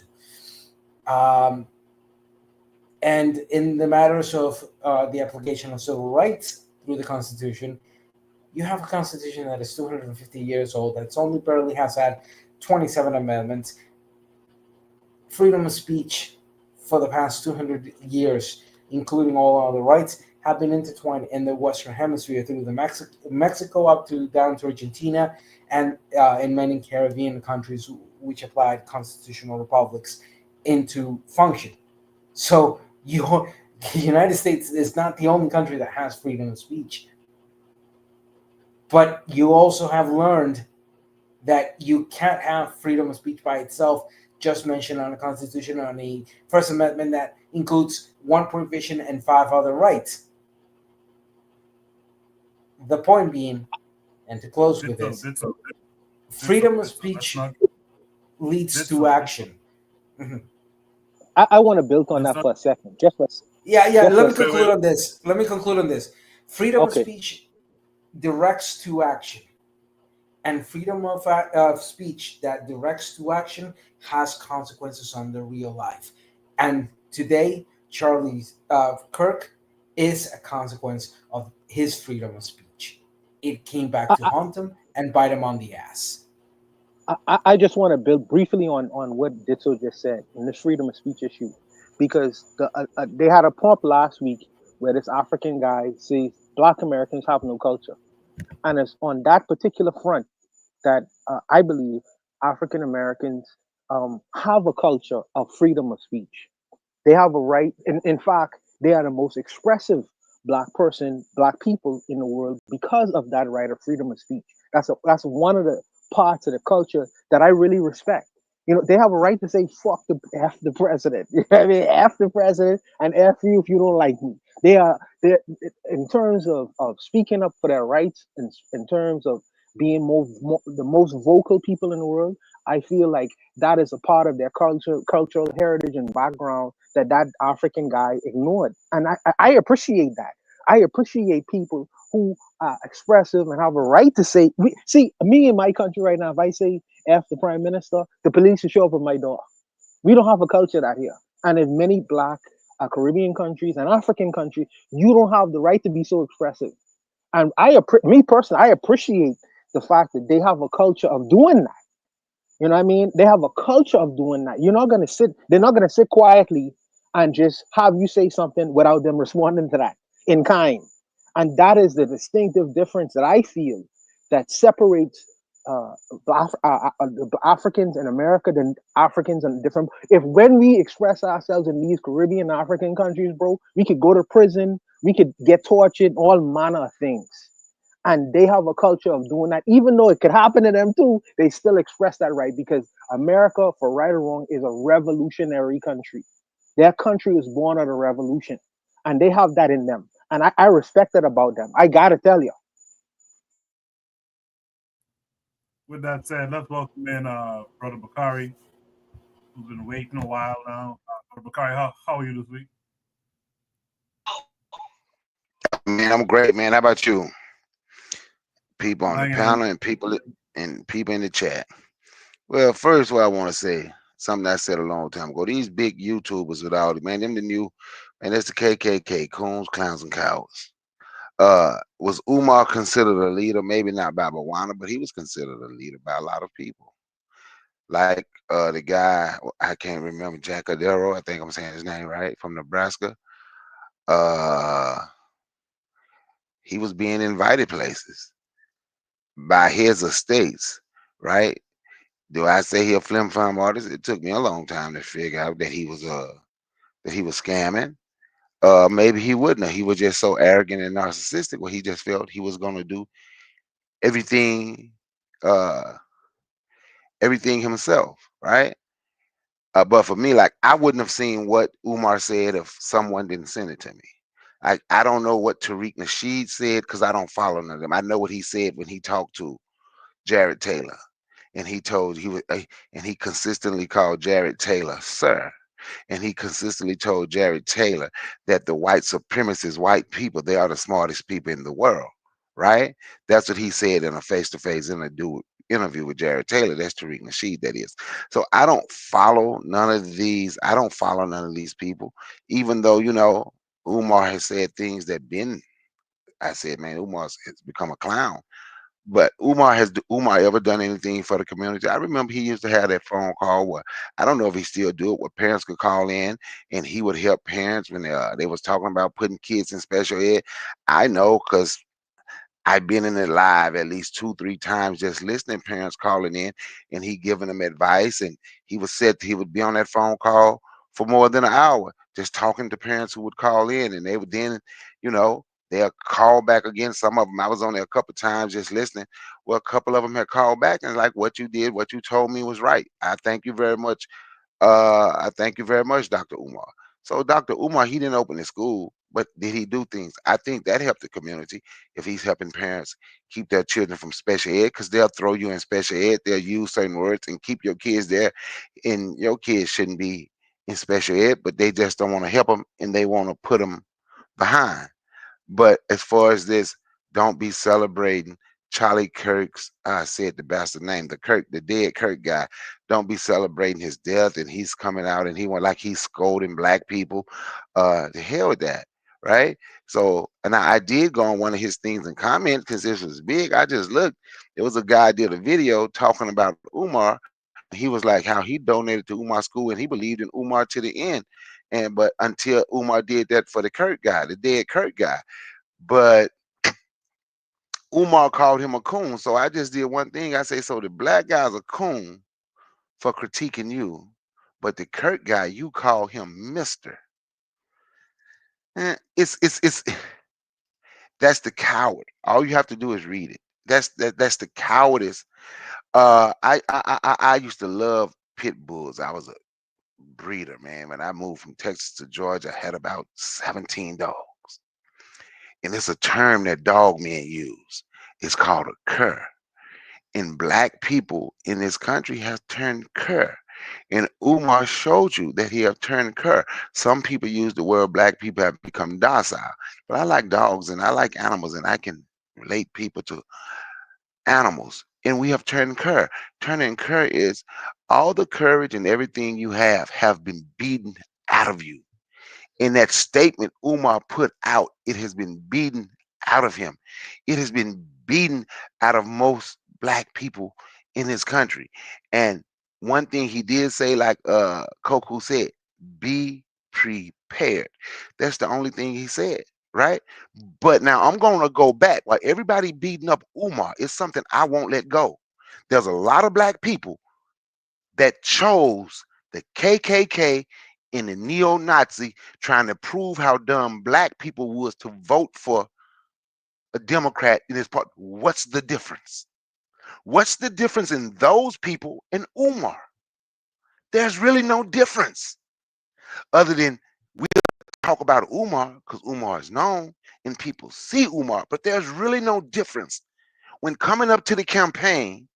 And I just say myself, and I can say Kofi, and I can say Afro Think Tank, and I can say other people, how black people wanted to prove to us that they were smarter than us by I won't vote, I vote third party, or I vote Trump.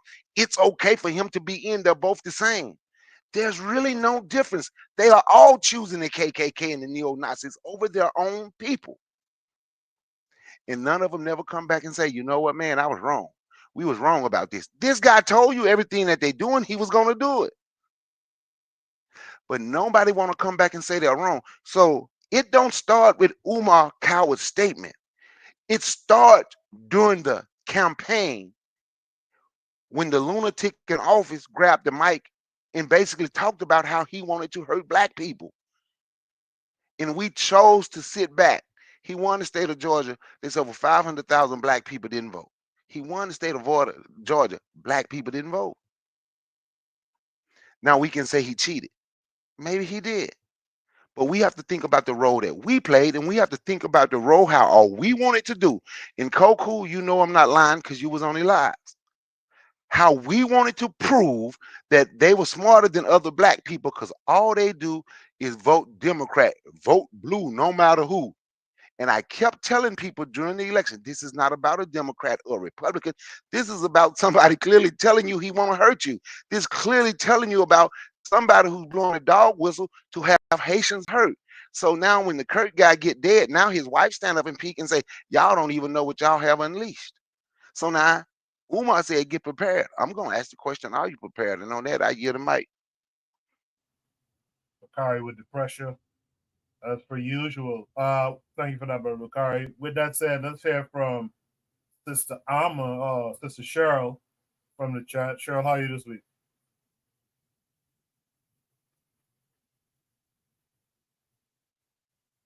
Oh, we can't hear Cheryl. Oh, can you guys hear Cheryl? Nope. Okay. Cheryl, why don't you go step off the panel and come back? Because we can't hear you for some reason. But Brother Bakari had a lot to say there. Does anyone want to respond to Brother Bakari? I think it's wild that he would try to conflate the people who didn't vote for Kamala Harris. Like Kamala, so listen, people had their reasons for not voting for Kamala Harris or voting for the Democrats in general, right? There's a lot of problems with the Democratic Party in the United States. And a lot of people felt that just being not Trump is good enough. But I don't think that in reality, even if every black person would have voted for Trump, he still would have voted for Harris. She still would have lost.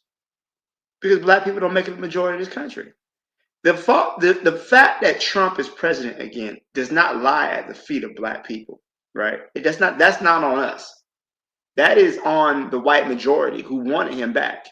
We got to start letting white people carry their own water, right? But I'm gonna sit up here and say that, again, Kirk dying, Umar saying what he said, a lot of these people who are co-signing his foolishness and his hateful rhetoric, it's not surprising. We got to remember where we are. All right, that's just all I'm gonna say about that situation. So I'm done. Once again, like I said, it had nothing to do with Democrat or Republican. And if we don't accept responsibility, how we turned our back on black people, when somebody, it's not about, it ain't whether she win or lose. But what we did was, like I said, they argued Democrat or Republican. I never mentioned Democrat or Republican.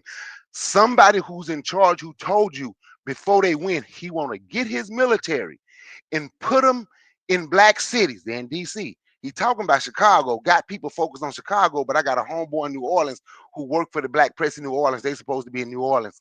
His military is supposed to be in New Orleans, sitting up stopping points and everything by the middle of next week, and they trying to fight it right now. They're gonna go to black cities. And if we still gonna focus on, the Democrat, dude, we still don't get the point. We still doesn't get the point that I was making. It has nothing to do with Democrat or Republican. It has something to do with, damn, I'm not gonna fight my people who voting for Democrat when this bigot can grab the mic and talk about how he want to hurt black people, and we can let that fly. So we ain't fighting them. And the reason I conflated it, because it's the same thing. People don't want to see it. Umar showed his cowardice then.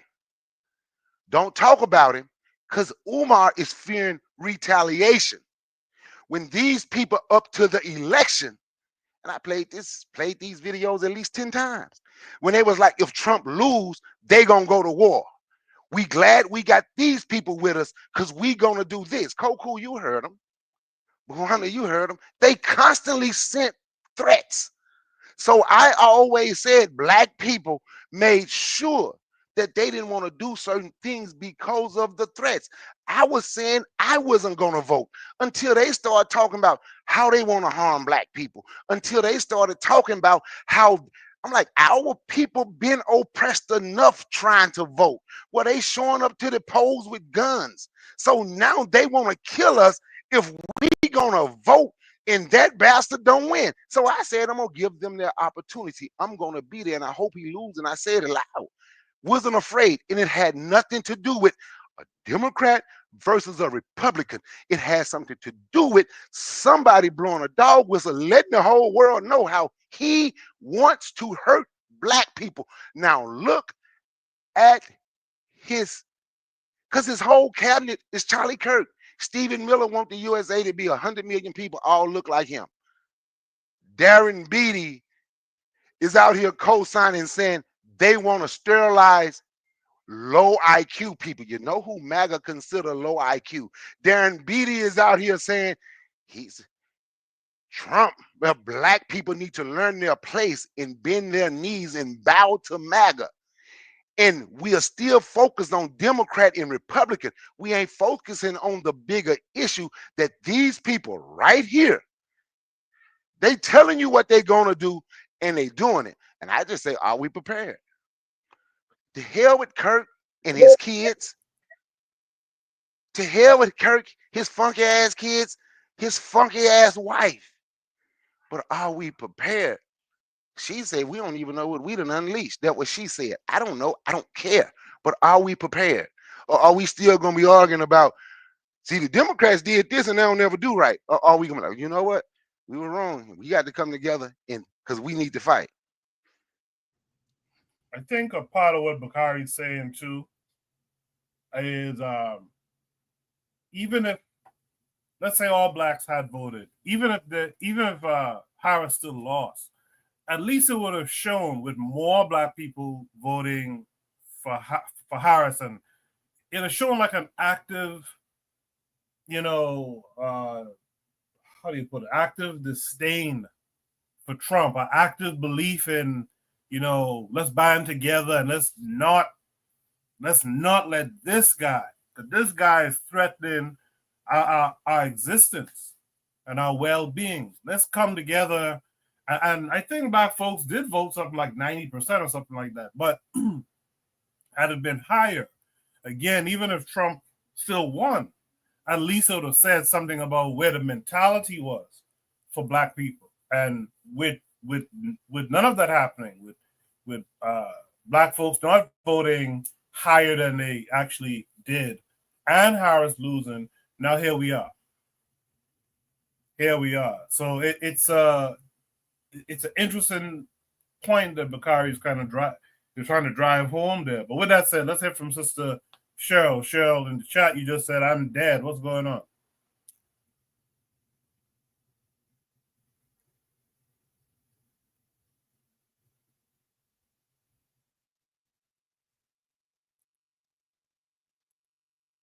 Can you all hear Cheryl? No, she's still silent. I can't hear her. Take your phone off. Take it off of mute, Cheryl. Come on. Yeah, I'm trying to, because I want to push on to the next topic, but I was really hoping to hear what Cheryl would have had to say. Cheryl, I'm going to take you off the stage. Try to figure that out, and let me know when you're ready to come back. I wanna at least just give my 2 cents. Yeah, I am concerned about retaliation, and I know Brother Bakari is mentioning the voting system and how black people whatever, but I want the consequences. What is the consequences going to be? Because these people are saying that they want a war now. Okay, now, and they are targeting specifically, HBCUs. That's been mentioned. Now, Kibwe is at a HBCU. Okay, my niece is in Atlanta right now, first year at university.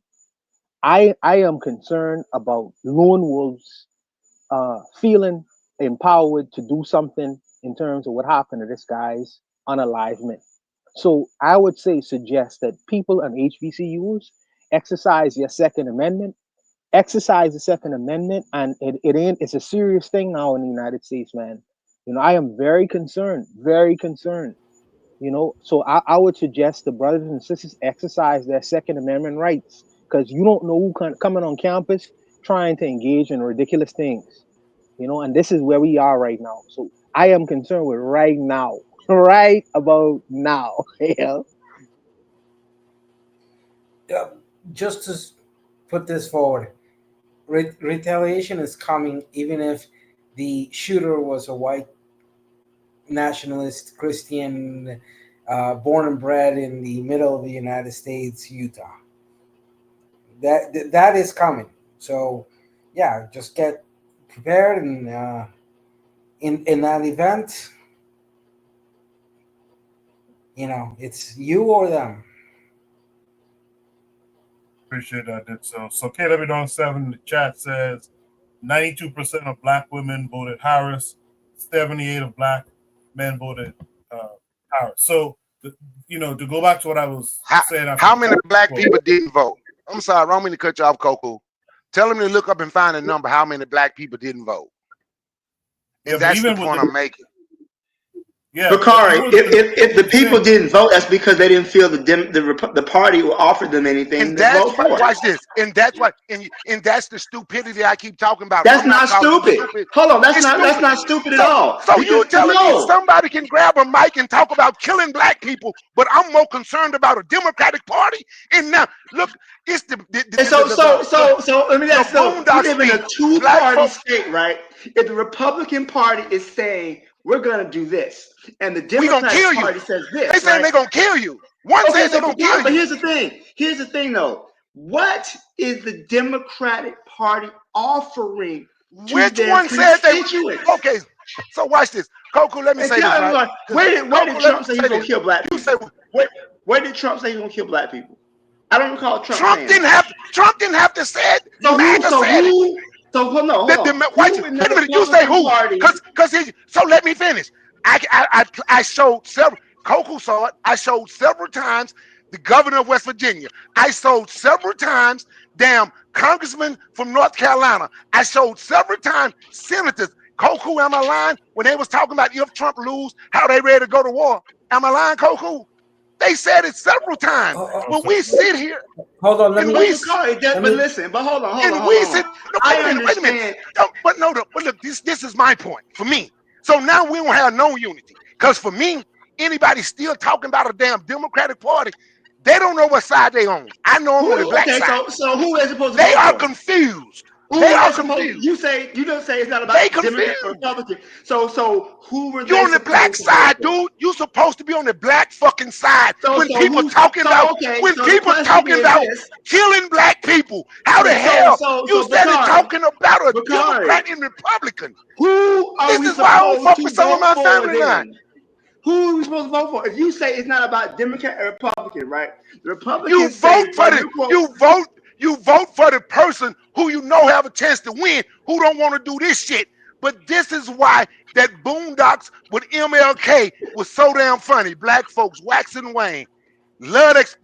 What did they wax and Wayne? Love to talk, but they never explain. We wait till the pressure get on, then you worry. But see, here's the thing. Here's the thing for me. When I say people don't know what side, I know what side I'm on. I'm on the black side. So I tell the Trump, I didn't vote for Trump. I tell the Trumpsters, I tell the non-voters, and I tell the third-party voters that can't even say they fucked up. When shit hit the fan, I got 6 guns and I got a minimum of 1,000 rounds per gun. I'm suited and booted. I got food. I ain't got to go to the grocery store for 3 months. Don't come to me. I want to just kick into this. Hold on for a second. Hold on. Go ahead. I got something. Go ahead. Yeah, I really want to kick into this because it touches to the core of the issue. I've already lived through this in Venezuela, where the bipartisan system ended up where it's today. Look, yes, you're right. The conversation is no longer Republican and Democrat. The conversation has, and it always will be, the issues and how through the constitutional republic you elect the correct people into those positions of bureaucracy or administration or government, what you would call government in that sense, to put forward the best policies to resolve the issues that are affecting either day to day, week to week, month to month, the people.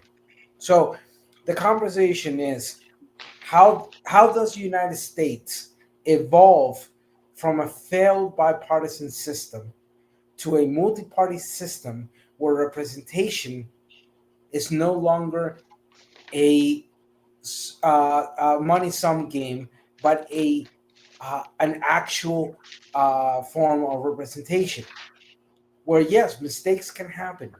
It's not a perfect system, but at the end, the question is how.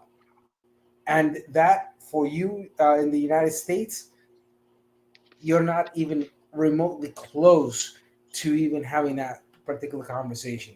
And where Venezuela failed, you guys are failing. So just food for thought. So let's see if Sister Cheryl can be heard this time. Sister Cheryl, can you hear us and can we hear you? I hope y'all can hear me now. Oh my God. Fully. Yes, we can hear you Thank now. God. Thank you very much. No, I hear what everybody's saying. I think when we talk about Democrat and Republic, it's important not to lose sight of the fact that whether they're Democrat or Republican, they all are Christian. And if they're not Christian, they have Christian values. And so like tying that back to this guy, Charlie Kirk, honestly, I didn't even know who he really was like that. I think I saw him once on an episode of Jubilee when he was doing a debate. No black people really knew him like that. So sorry, I'm just going back to this real quick, then I'm gonna get back to the point. But nobody really knew him like that. So to say that black people were celebrating him, I don't know about that. I wouldn't say that. I would say more that black people kind of were just not caring. And I think white media wants black people to care about things like this because the truth be told, this guy, the values that he has, a lot of black people, both Democrat and Republican, have the same values as him. They just don't see that they do. Like it's kind of like Jesse Lee Peterson. A lot of black people don't like Jesse Lee Peterson, but a lot of black people have the same sentiments as Jesse Lee Peterson when it comes to talking about black people. So when they say, oh, well, black American women have the highest rates of divorce, they don't have no fathers in the family, and, all of these random, typical talking points that they've had since the 60s, they all have the same thing. So I guess my point is doesn't matter if they're Democrat or Republican, they all generally have the same values. And we got to remember and put in perspective that this is a war between white people. This is one group of white people fighting against another group of white people. We just so happen to be in the mix. It's not even about us like that. They want to try to make it like they want to make us like the character. I don't know if you guys ever seen Django. They want to make us like Samuel L. Jackson's character in Django with Calvin. Calvin was the one, he owned the plantation. They want to make Calvin. That's what they want to make. That's what they want to do with us. But beyond that, this is a white civil war. This happened on in a predominantly white state, in a predominantly white university. The crowd was white. This is about white people. This ain't got nothing to do with us. So us arguing back and forth about Democrat, Republican, I can tell you right now, I sat my ass on the couch. I ain't touching. This ain't got nothing to do with me. This ain't got nothing to do with us as a people and how we organize. So yeah, that's just what it is. This is white conservative values. Unfortunately, a lot of black people have the same values as white people. They just don't want to admit it. So I'll end there. But sister, Cheryl, let me ask you a question. I can't hold on, brother Bakari. I personally think it has everything to do with you, sister. Everything. Because they are blaming you. They blaming you. They saying the Republicans are saying you are causing the ills in society. That's okay. That's okay. No, hold on, so Cheryl, let me ask you a question. Let me finish. Let me finish, brother Bakari. Let me finish, man. Let me finish, please. Indulge me for a second. I understand that you say it's okay, but they say it's you are the problem, but we are the solution for the problem. And how they gonna enact or exact the solution is gonna affect you, sister. They like I said, they targeting brother. They've been doing that. They've been doing that for decades, for almost millennia now. Ain't nothing new. Only people is new to is people that just got here. Y'all the ones that's like all of a sudden you're like, oh no, this shit been happening. This ain't nothing. They can say they can do whatever they want. That's why we got our guns. That's why the brother, I'm not sure who was it that said you better be strapped and ready. We got our stuff. Like, you better be ready with this been a thing. This it doesn't matter who, the Democrats in office, is still people getting still black people getting hung, and nobody saying nothing about it in the news. It's still not making the news. It don't matter if it's Republican, Democrat, we still getting hung in the South. It don't matter. It's been happening. If you stay strapped, if you stay ready, you ain't got to get ready. So that's what it is. So Shirley, if it ain't got nothing to do with black folks, why are they threatening to shoot and bomb HBCU? Because okay, remember what I explained earlier about Samuel L. Jackson's character. If in Django, they want us to care because it makes them feel better. It makes them feel good. That's not about us caring. That's not about us caring. I don't see how we can ignore that these folks want to kill you. No, it's not about ignoring it. It's not about ignoring it. It's to make us care. No, if you stay ready, you ain't got to get ready. But no, this is a white. You got to remember, this is a white civil war. Anytime there's something where white people disagree ideologically, they're always going to try to drag black people into it. This is not new.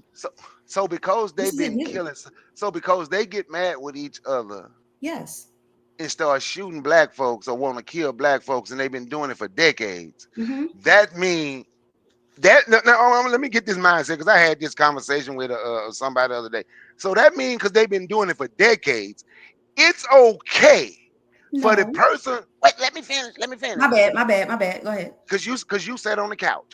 So it's okay for the person that told black people what he was going to do with his military, blew or whistled to hurt Haitians, want to put these, basically they've been saying what they was going. So since they've been doing it for decades, it's okay for us to say, you know what, it's okay for him to be in charge, because that's what white people do. No. Sorry. Go ahead. Because see, I'm gonna say this. That doesn't mean that it's okay. But instead of focusing on white people's elections, we need to be focused on organizing different factions of black people, different groups of black people. You have Haitians and you have Jamaicans and you have you have Nigerians and all kind of continentals and African Americans divided. We should be focused on that. We shouldn't be focused on white people's elections. We should be focused on organizing amongst ourselves. That's their crap. They've been doing that since the 50s or whatever. They going to do what they do. We shouldn't be doing what they doing. Why are we trying to be chocolate covered white people and try to do what they do? Ain't nobody. Let me say this right quick, Jack, because I was patient with everybody before I spoke, because I'm finna get off here. Go ahead. I'm gonna say this. So you say, so now we should be trying to work together. I'm going to be honest with you. I don't want to work with nobody who think it's okay for people like this to be in charge. It's not focusing. It's not about. Let me finish. It's not focusing on a white people's election. It was focusing on how these people was talking about what they want to do to black folks. I don't see how. That's the only point I ain't making. I wasn't talking about. I don't give a damn about a Democrat. How is voting in white people's elections going to change how we respond to white people? We need to be doing our own thing. We need to be organizing amongst ourselves against them. We don't need to be participating in their stuff, because they can manipulate. It's just like participating in their statistics. They can manipulate their own statistics to say whatever they want to say.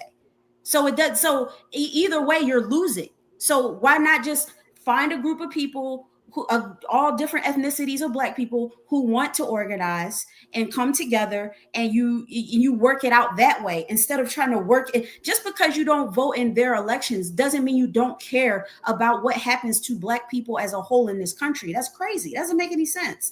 This is a white country. This is their country. Nothing that we say is going to change what they think in their ideology. This is a white Christian ideological country. This has nothing to do with us.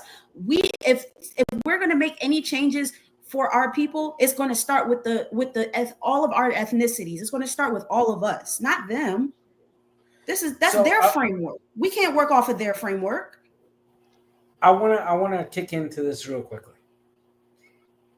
What the sisters is, how I am understanding the position of the sister, is that in an accurate sense, the system is not inclusive. It has never been, and so far, every attempt to make it so has failed. But understanding that basic sense, I would argue that everything that the sister has said has clearly countered in a great fashion the claims of the FBAs. Because if we part from the premise that Black U.S. citizens, Black aka North Americans, aka Anglo-Americans, etc., were critical for the foundation of that particular system, but that same system is non-inclusive, there's a clear contradiction. So in this sense, I will say that to understand today, you have to go back to the history. To understand how we reached this point, you have to understand how those decisions and how those things were established in every fashion. Well, I can agree with the sister that you need social organization, not just us, but everybody. Yeah, I can tell that that's the same thing in Latin America. That's the same conversation we're having. Yes, with our tonalities in the Caribbean or Central or South American, but at the end, the overall conversation is pretty much the same. The thing is that the white Christian nationalists, not just in the United States, because white Christian nationalism is not a sickness in the United States or exclusive to the United States. There's plenty all around. And in fact, that's another contradiction. For some white Christians, Canada is the country of God, or Mexico is the country of God. And those in the United States are false because they follow a false God, not the God that pointed Mexico as the best country in the nation, or Canada, to give an example. So, to make it very short and concise, in order to have what the sister is demanding accurately, there's a lot of reckoning in regards to the history that needs to be done. And that's where people like Umar Johnson or Tariq Nasheed do not want to go. And that also means looking at the good, the bad, and the ugly of prior leader figures such as Malcolm X, Martin Luther King, amongst many others. And that means that to deconstruct positively is a hard work. That's all I'm going to say. Food for thought. If there's any last thoughts on this prompt, let's keep it very brief. I want to move on to at least It's almost 10 o'clock. Let's just move on to the next one. I mean, it's almost 10 o'clock, really. We've been up for almost 2 hours. Yeah. So, I mean, again, I'll allow someone to be very brief, but other than that, we'll move on to Shoot the Breeze topic number 2. Shoot the Breeze topic number 2 is a palate cleanser from that first topic, so that's one good thing, as it addresses economics. Shoot the Breeze topic number 2 says, it's not coming up. Shoot the Breeze topic number 2 says, is aid killing Africa by the economist Dambisa Moyo, as requested. Is aid killing Africa? Oh yeah. Let's go to this attachment, and we'll play a couple minutes of this. Latest appalling chapter. It's a tragedy made even greater by the fact that this country once had one of Africa's better healthcare systems. No doubt many of you watching tonight tonight would like to assist the people seen in our story, but what to do? Foreign aid has long been the world's way of responding to Africa's woes. But what if the aid is actually making things worse? Here's Europe correspondent Philip Williams with an interesting new take on a very old problem. You've got to get on the phone and take the money out of your pocket. Don't go to the pub tonight, please. Stay in and give us the money. There are people dying now, so give me the money. Appalled by the seeming indifference of the developed world, Bob Geldof and a group of celebrities got together to raise money for Africa. The whole day down, down, down, shoot it all down. The result, of course, was the global broadcast phenomenon called Live Aid. The concerts raised millions of dollars from ordinary people around the world and marked the beginning of a new era of celebrity saviours who've been growing in authority, number and influence ever since. Enter African economist and author Dambisa Moyo, billed as the anti-Bono and with a provocative book called Dead Aid, a stinging critique of the so-called glamour aid. Moyo argues aid is not a solution, it's the problem. I don't agree with the message. Fundamentally, I don't think Africa needs more aid. I think it needs less aid. It needs governments to be made accountable to the domestic citizenry and not accountable to donors. Africans stand in the hot African sun to elect their leaders. And it's those leaders who are charged with the responsibility of delivering social services and being accountable to their people. There clearly was a vacuum that has allowed the celebrity culture to seep in, but it would seem to me that no society would appreciate their whole policy and the future of their children to be dependent on celebrities that actually don't live in these contexts.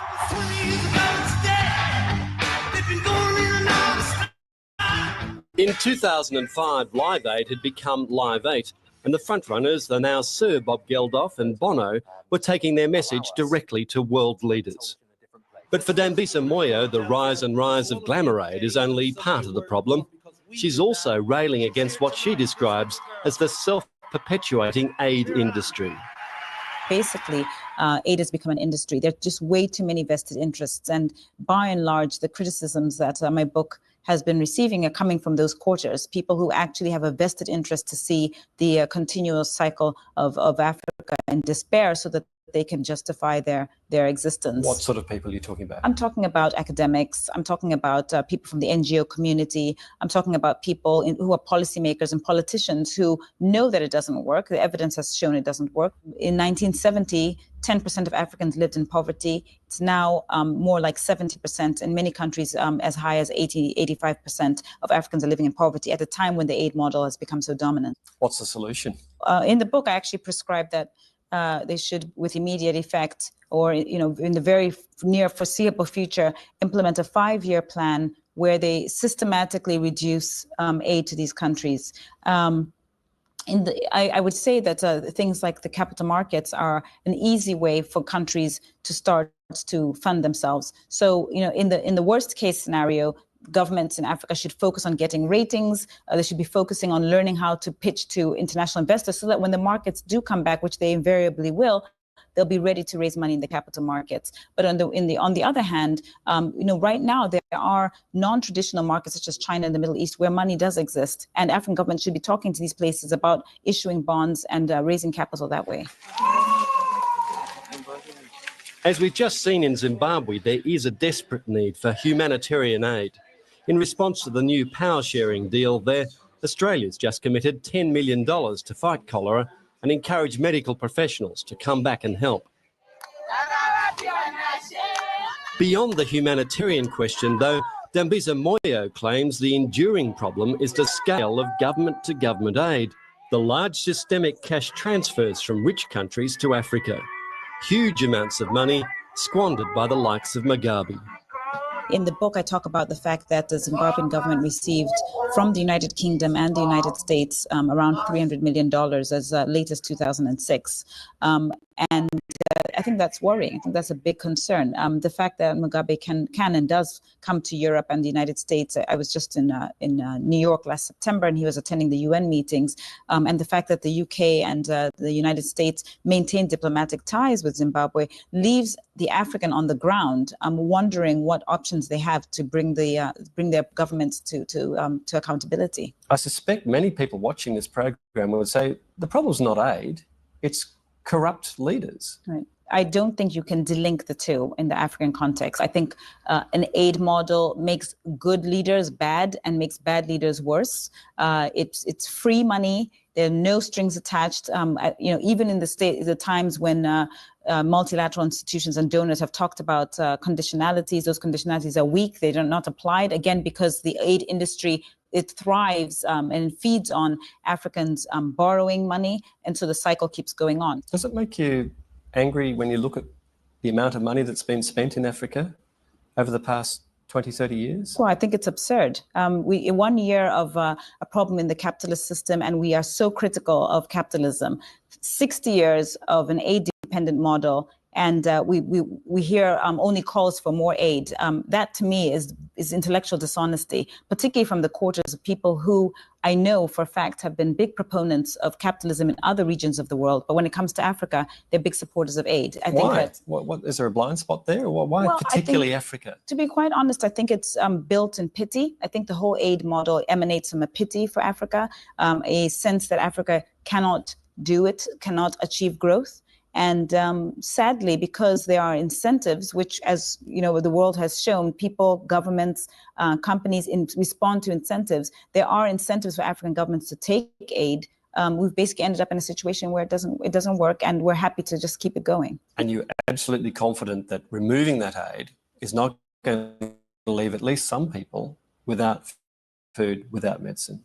I think the ones that will be affected most will probably be the African elite, as opposed to the broader population. What will they lose? I think they would lose possibly their bank accounts in Geneva in the worst case scenario. But I think beyond that, I think that they would also lose the ability to have leisure time, and they'll be required to actually go out and start to work hard to find money to support their social programs in Africa. What would you say, though, to the well-meaning Australian who donates to the charity, who urges the Australian government, for example, to lift its game with aid? And what would you say to those people? I would say it's very important to understand what that type of aid can and cannot do. It can provide a Band-Aid solution. So we've talked about humanitarian aid as one example of that, but it cannot deliver long-term growth that would ensure Africa to stand on its own 2 feet and become an equal partner on the global stage. So to give you an example, yes, you might help fund a scholarship for a girl to go to school, but when she's done with her education, the fact that aid is so pernicious and so damaging to an economy means that the economy has not grown, that girl that you've helped sponsor will not find a job in her economy. If you cut off aid within 5 years, surely that's going to leave millions of people without the support they are now dependent on. Food aid, medical aid that really keeps people alive. I don't believe that's the case. Most Africans do not see any of the aid that you are alluding to. It's, again, they're at best case scenario in some projects is 20 cents on the dollar that actually makes it to an African. And that's best case. Effectively, if we continue down this path, we will have many more Africans living in poverty in few years to come. And that is really the problem, that there are no jobs coming out of an aid model. And with the market reforms that you would advocate in that system, under that system, if it's widely adopted, what vision do you have of Africa? The vision I have is basically one that looks like what's happened in the rest of the world when they've adopted those models. Growth rates that could get up to double digits, as we've seen in China and India and so on, and also much more participation by the broader African society, not only in terms of economic participation and entrepreneurship, but also in terms of political participation and ensuring that their governments are held accountable to deliver those services. Let's hope you're right. Thank you very much for talking to us. Thank you very much. And I am right.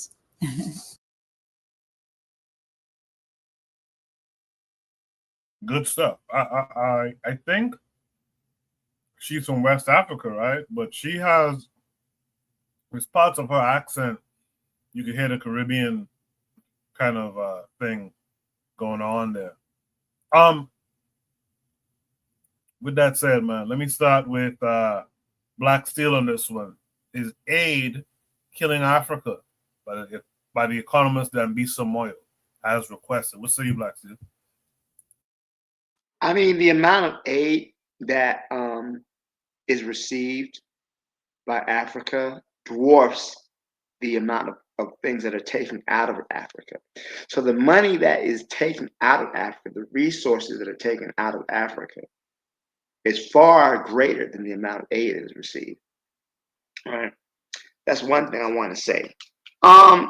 Yeah, I think that because they give the aid, right, as a way to kind of show, oh, we're really trying to help these people. But then they always leave out the fact how they try to undermine and destroy African governments, especially those that are sovereign. Look what's going on in Burkina Faso, how they attack the people, how trying to overthrow Traore. Look how they how they did Thomas Sankara. Look, all these African leaders have been assassinated and taken off the board whenever they try to stand up for their people or do the right thing, take control of their resources, or have the resources benefit the people and not just themselves.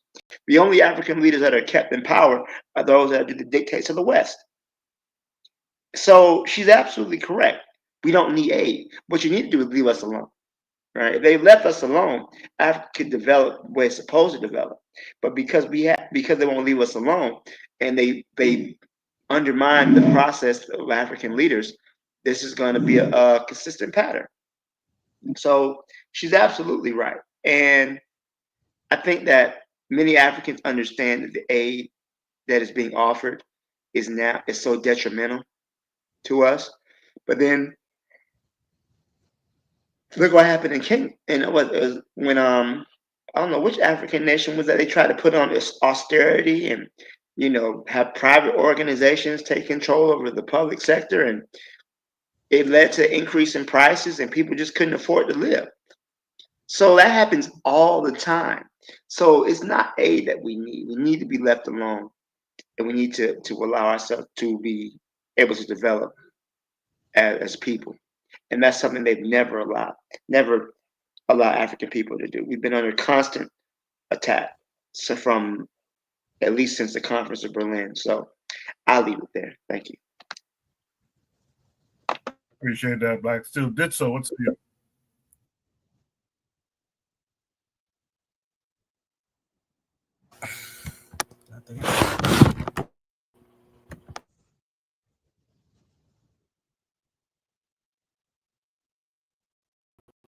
All right, I guess did so busy.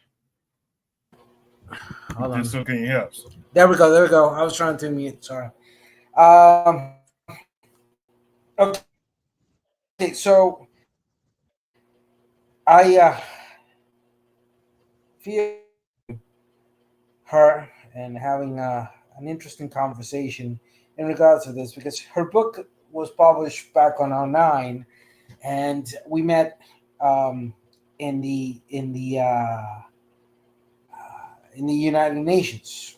I mean, she used to work with the World Bank. Before that, if I'm not incorrect, she worked for the FMAE, or the International Monetary Fund, IMF.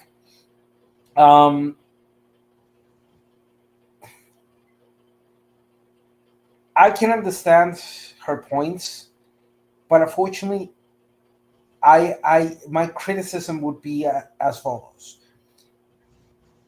One, she makes extremely widely overbearing absolute takes on this.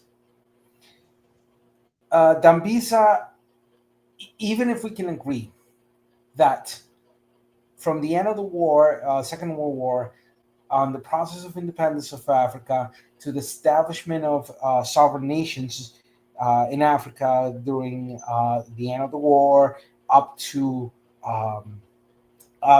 today, there are several factors that clearly impact development within Africa. Major one, the impacts of colonialism and the remnants of that colonialism, even through the process of becoming sovereign nations. That's a fact. Second fact, now colonialism and the impacts of how the Berlin and how the separation of the divisions of Africa by the Europeans created worsening social conditions in that sense that even carried on after the process of independence in Africa.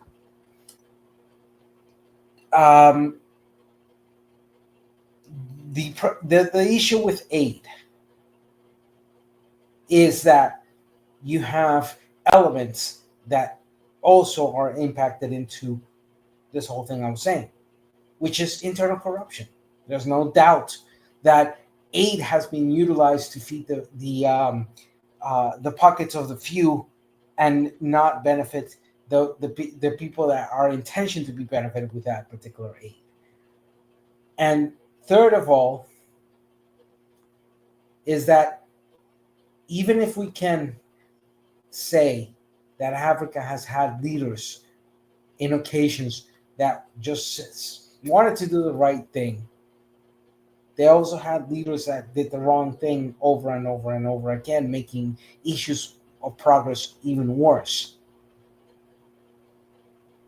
So if we add the impacts of colonialism, the remnants of that colonialism, the internal strife against traders who use the things that should be for everybody just to benefit themselves, and the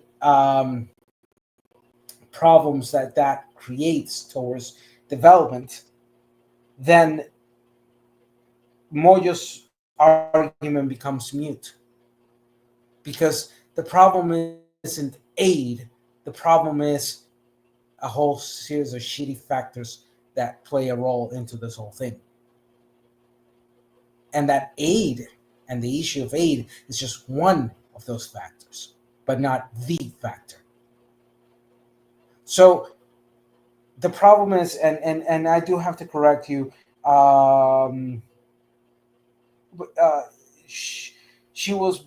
she's a born and raised woman from Lusaka in Zambia. She has no Caribbean whatsoever in her. She has English, mainly English, and if I'm not incorrect, she's a PhD in economics from the Oxford University and a master's degree from Harvard University, John F. Kennedy School of Government. So going back to the point the sister was making, she's a prime example of a Black person who has taken to heart of the education of the white man. And what she's doing is she's repeating the white man's talking points. She's just another mouthpiece for the white man. And she doesn't even realize it. Appreciate that, so no, I wasn't saying she was. I wasn't saying that she was of Caribbean descent. I was more so making a comment as to the connection of the Caribbean accent and the African tongue. With that said, though, let me hear from Jacadero on this. Yeah, is aid killing Africa?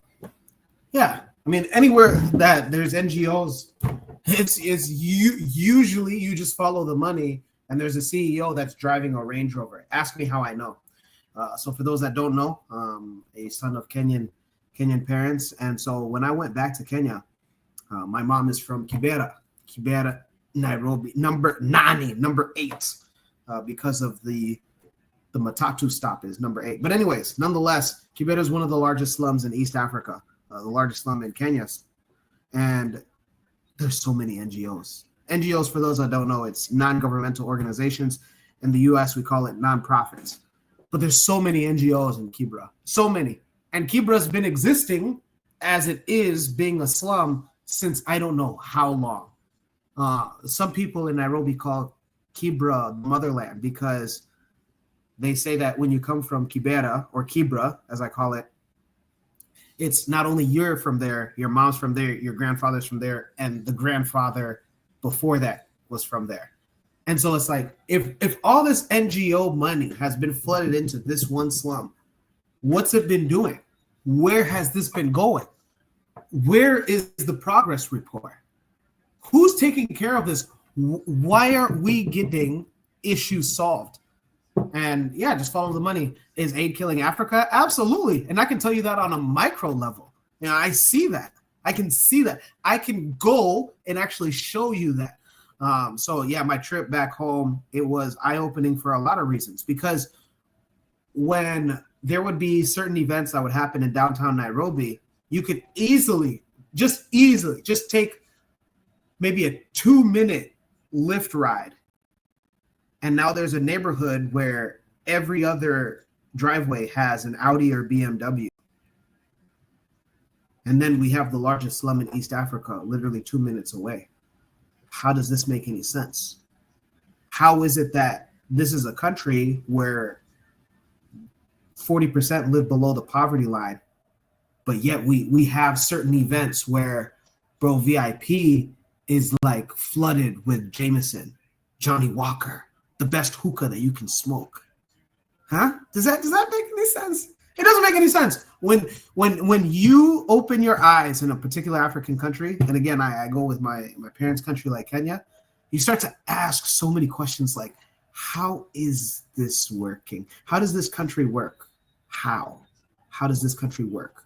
Let's go to a neighboring country like South Sudan, where my stepfather's from. When the U.S., before the United States team faced South Sudan's Olympic team last year. Was it last year? I think it was last year. Before that, one of the players for the South Sudanese team said, hey, we don't have an indoor facility. They didn't have an indoor facility in South Sudan for the basketball players. That country has been around for 14 years, and they don't have an indoor facility, but yet their president, Salva Kiir, is worth $14 billion. And the current vice president that replaced the vice president that was put on house arrest in March of this year was accused back in 2017 of stealing a $7 billion construction project. A $7 billion construction project. Where is this money going? What are we doing with this money? What is going on? Yes, aid money is killing Africa, but also what else is killing Africa is we do not take our leaders and hold them accountable. Nepal has done one hell of a job. I cannot say enough to the Nepalese. Shout out to the Nepalese Gen Z. Woo! To take out your minister of finance and drag him to the river and beat him since. Let's fucking go. And yes, to answer your question, RBG, Real Black Gentleman, $7 billion. He was accused of embezzling. And who did the research for that? The Trump administration. You can do your research. His name is Bola Mel, the current vice president of South Sudan. $7 billion. That's why he's under international sanctions. That's why. That's why. That's currently why they don't want him to become the president of South Sudan, is because he's on international sanctions from the U.S., because it was the U.S. that gave him that $7 billion to have a construction project. Because again, this country has only been around for 14 years. Again, back to my thing with Nepal. Good job, Nepalese. If any Nepalese are hearing this, good job. Africans. Of course, my Gen Z of Kenya, we you know what? I don't want to say too much because I may be taking a trip to Kenya soon. But yes, is aid killing Africa? Absolutely. Good job, Nepalese. Good stuff there, Jacadero. Let's all welcome an MG2 this week. MG2, how are you? Doing great. Oh, I'm loving this conversation. My goodness. I love to hear young brothers, because most of you, if not all of you, are much younger than I. And I just love to hear, just the commentary, because it makes me learn. And I'm glad the previous brother brought up Nepal. I should hope that those Gen Z Nepalese don't limit their angst to their so-called government and actually go to their military and others. Because I don't know if anyone, maybe you guys are too young, but last I remember about Nepal was how they emptied their toilets, courtesy of the UN, into Haitian waters, killing tens of thousands of Haitians. So hopefully they didn't just limit their angst to the government. Hopefully they got, a little bit get back of those that killed a lot of our Haitian brothers and sisters circa 2010 in that earthquake. One of the things that, in terms of aid destroying Africa, and you guys give me some really good points and a lot of things to ponder. I ask myself, and I'm going back to the 60s in terms of when they first started putting together so-called aid for Africa, because Africans were going through decolonization, and I remember that very well. The thing I have to ask myself is, what has aid done? Okay, in terms of a past, I have to ask myself, what are the effects of so-called quote unquote aid right now? And what's going on, especially with NGOs and these other, insidious so-called organizations. Then I have to ask, where has the effects of this aid in terms of allowing Africans to not ever have to have aid again? In other words, to become sovereign. You use something as either a weapon, a lesson, or a tool, or you throw it out. And I ask, has it been used, with those who are quote unquote in power to basically wean yourself off to where you don't have to ever ask or need so-called aid again? And, I had to ask myself because, and I'm glad the previous brothers brought up the so-called leaders. Now, these are not leaders. Dr. John Henrik Clarke, as we all know, has said the leader is one closest to the enemy in pursuit.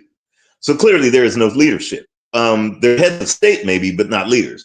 When you have African so-called heads of state that have to go to other countries to heal themselves in their dying, days, clearly they have not taught their populace how to heal. So, you're there to teach, or at least to inspire, or at least to wean yourself off of being dependent on somebody to heal you, because you have your own doctors that you've brought up in your society. So clearly, and that's not just an African leader fault, that's African people overall. Now I have to go ahead and extend this. Is aid bad for Africans? I have to extend this to the entire Black race, to the entire African race, not just on the continent, not just Caribbean. I'm talking Black folks all over the planet. And the reason I have to do that is I have to ask myself, the intentions of this so-called aid, because no one will give you something without something that they will get more from you, as one of your previous guests brought up, of all the resources that are taken. And it's not just in the African country. This is overall. We're talking hip hop industry in the United States. We're talking so-called those that were in the United States as military. I don't care where you are, so-called preachers. It does not matter. Somebody's going to give you a poison pill, or as D'Angelo said in the song, the devil's pie, because they know they're going to get more. As a trader in markets, that's the first thing that I learned. It's called pot odds. It's called, it's the juice worth the squeeze. If I'm going to put something out there, I want to make sure I get at least 1.4 to 1.5% as a ratio above what I've given. So if somebody's giving you aid, they're going to make sure they're going to get a 1.5, or 1.5 times to 2 times more than what they've given. In other words, I've been listening to Dambisa Moyo for even before she had her book back in 09. I've been listening to her for over 20 years. And, of course, she, paints some broad strokes, as most so-called quote unquote economists. Because remember, if you are quote unquote indoctrinated, or what folks call educated in Western economics, then therefore you're going to speak with their frame of reference. I speak from a frame of reference that's more holistic, because I have to also look at the economists in the street. We just call them drug dealers. So the thing is I have to ask, about this so-called aid, what is the reason? Somebody's going to give you something because they're going to be going ahead and taking more from you than you have to give.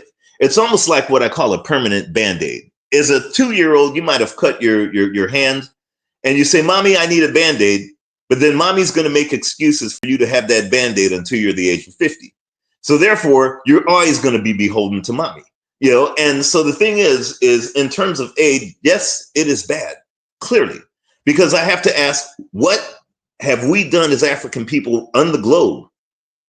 And I'm talking around. You've got aid called Section 8. You've got aid called, SNAP. You've got aid. There's all kinds of forms of quote unquote aid, no matter where it is. And it's not just centered on the African people. You have Argentina and what they've been doing for the last 60 years. You've got all kinds of other nations. But I have to say, what have we done with so-called aid to make us not need it ever again?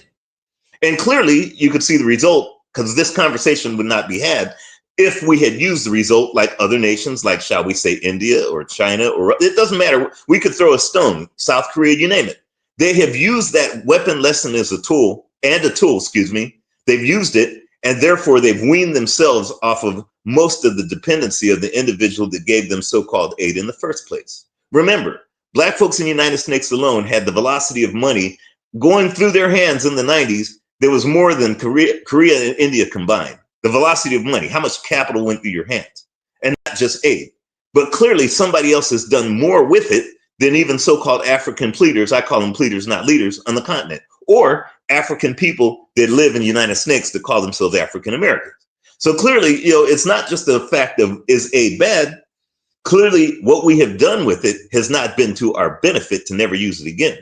So the thing is one must ask themselves, how can you go ahead and solve this problem? Which is, of course, Dambisi Moyo and other economists are telling you the problem, but the solutions are right in front of your face. It's what you do with it that matters. It's what you do to make yourself more sovereign that matters. In other words, and I've set out an 8-point plan, but we'll get to that one day and maybe in another live stream, but I'll give you a few of the points. 1, you nationalize. 2, you set up, you have subsidiaries or subsidize yourselves. You subsidize yourselves no matter where you are on this planet. African people don't do that. Clearly, if they're buying Johnny Walker, as our previous guest said, and good cigars and Beamers and everything else, clearly they are not subsidizing themselves. They are subsidizing the folks that made those products for them to consume. So there's other things. There's other different points that we could do. Protectionism, econo-ethnic protectionism. There's a lot of things that Africans can do. So therefore, this question would be moot. Because I'm pretty sure China's not asking the same question, or at least at this late stage of the game, or India, or even nascent upstarts like Pakistan and Afghanistan and Vietnam and Laos and Cambodia. And, I could throw a rock around the globe, and I'm almost sure that they would not be asking this kind of question that Africans have been asking for over 60 years, because it's not just Dambio Moso who asked this. I've been hearing this probably since the early 70s. So it's definitely aid has proven itself, not just because of the one who gives it, but the one who actually is supposed to use it for their own benefit. Clearly, it has not done us a favor. I'll pass the mic. Appreciate that, MG2.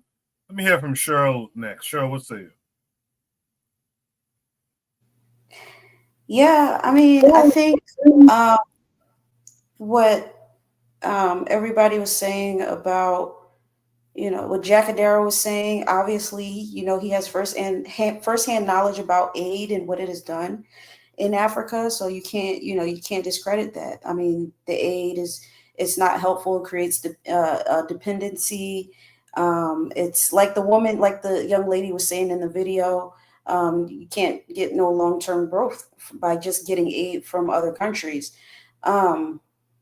But I think after, let's say a country, any given country, a country particularly in Africa, were to stop getting aid and stop being dependent on, foreign aid and everything like that, the next step also would be to, I think Ditso said something about it, about being, the colonization, but a little bit more in depth about that. How do I say this? I guess like the execution of it, because even after the aid, the aid is, stopping, and let's say you do get long-term growth and all of that, you're still in you still have white or Arab ideology. So all of these so-called corrupt leaders, anytime you ask, go to the continent and say, hey, what's wrong with this part of Africa? What's going on? People always say, well, our government this, our government is corrupt this. All governments are corrupt. Okay, but where is the revolution? You cannot have a revolution if you have a Christian mindset, if you have an Islamic mindset. You're always going to be thinking that you need to rely on the West and on the Middle East and all these other places. Nothing's going to change, because so America's a little different because America's a white country, right? That country does not belong to us as Black people, right? But when you're going to Africa, Africa is the most resource-rich continent on the planet. So when you're asking people, well, how come Africa's beautiful? Why not go back to Africa and have a revolution? Why not build this? Why not build that? And people say, well, it's because of my government. The government is corrupt.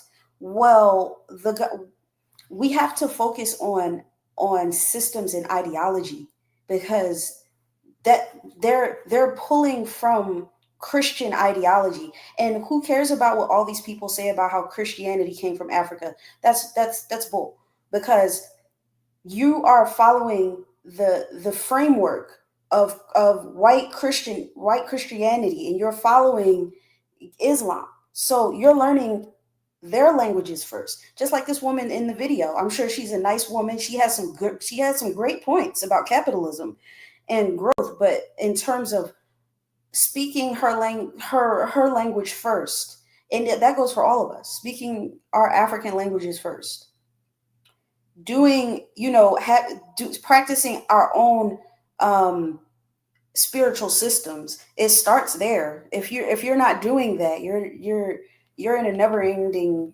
system of doing what they want you to do. So I mean, it's just really that simple.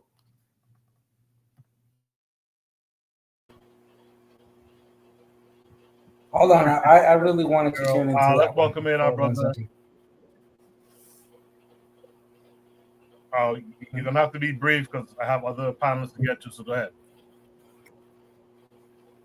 Short and concise. Why did she use the word colonization?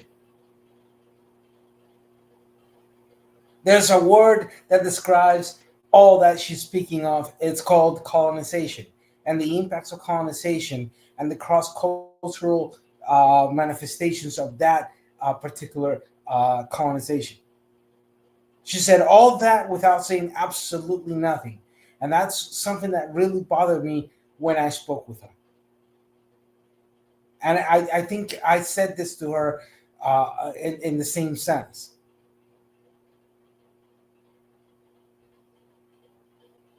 Again. Yeah, but you have to be specific when you say colonization, because most people, when they hear colonization, they just hear black people being conquered by white people. You need to get rid of their languages. The reason why these governments in Africa are the way that they are is because they practice Christianity, they practice Islam. You have to be specific with people. And yes, we all know it's colonization. I think I even gave some props to you on that. And I said, yeah, it is colonization. But how is it colonization? We need to know specifics, because people don't really understand what colonization is. They just know it's white people bad, black people are subjugated by white people. That's all they know. They don't understand that. I always did. Sorry, go ahead. Go ahead. No. What I always, for me, it's easy because it's part of what I dedicated all my adult life in studying. So for me to speak to a white North American U.S. citizen and using that word colonization, I just turn around and say, gee, how interesting is that if I mention 1776, you are going to feel proud. Didn't your own people fight against the British to become independent? So even the white man came to the realization that fuck the kings, fuck the church, and fuck everybody else. So I get what you're saying, but at the same time, let's speak clearly. What? Out of the last 534 years of history, within the last 200 and 250 years, the world, especially from the Western Hemisphere where we started, said, we don't want your kings to Europe, we don't want your religion, and we don't want anything else to do with you. We want to be free. But in the case of the United States, that meant, oh yeah, and by the way, we're going to keep the slaves for at least 90 more years until we go to a civil war and kill each other off. Whoops, type of thing.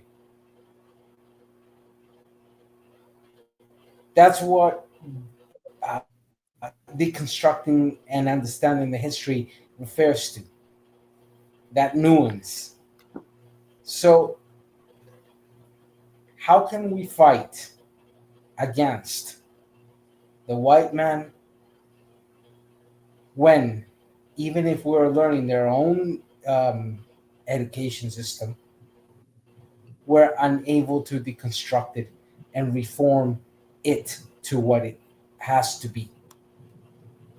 Well, I think the question is aid killing Africa? I was just explaining specifically what else other than aid, like Jacadero so eloquently presented, was killing Africa.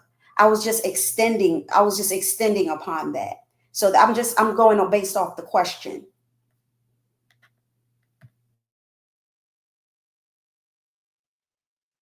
Let's welcome. I get it. Go back, gentlemen. How are you this week? I'm good, Koku. I'm good. I'm gonna try to be brief. I'm gonna try to be brief. I know you're on subject too. Is it killing Africa? Yeah. It's like overfeeding something. You know what I'm saying? That doesn't need to be fed. You know what I'm saying? What it needs to be feeded at that time. I mean, it's just. I mean, a lot of a point of, you know what I'm saying.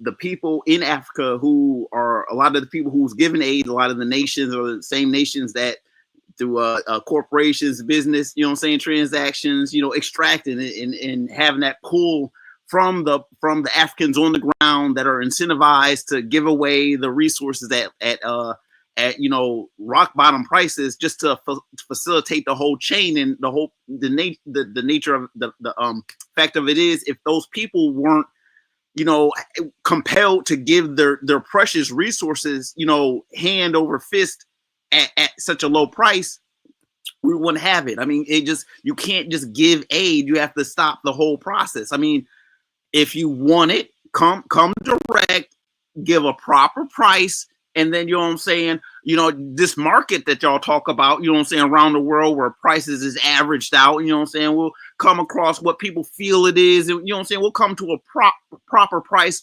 grounded in objective, subjective, actual tendencies that are, that are actual. And yeah, I mean, you just can't give people a little bit of money. That's welfare. I mean, it's just like what happens when people don't. I mean, it's messed up that Black people don't have the resources to actually buy a house. But if you can kind of just give them a little bit of resource, give them a little bit of welfare, they'll stay in the little government housing. You know what I'm saying? They'll be small. So aid. It kills the mind. It kills innovation. Just ingenuity. And at some point, either you're going to come correct, or, you know what I'm saying, it's just, it's always a sham to where you're just exploiting. That's all I got to say. Appreciate that, RBG. Let me hear from Black Steel next.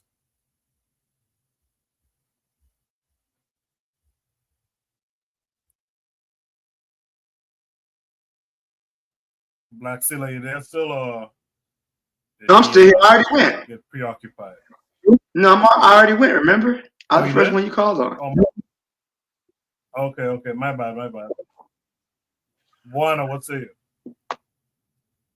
Yes, sir. So for this particular prompt, I'm gonna keep my powder dry until the next prompt, because the next prompt goes more into detail, because this was a particularly short prompt, and I really wanted to provide triggers to get the benefit of this whole economic discussion that we had prior. But I would say this, to Ditto's point, I think it's a little bit unfair. I think it's unfair to say because she was trained in the West, that means she would have a Western mindset or even a colonial one. And you didn't say that, but a Western mindset. Because Kwame Nkrumah had the benefit of a Western education.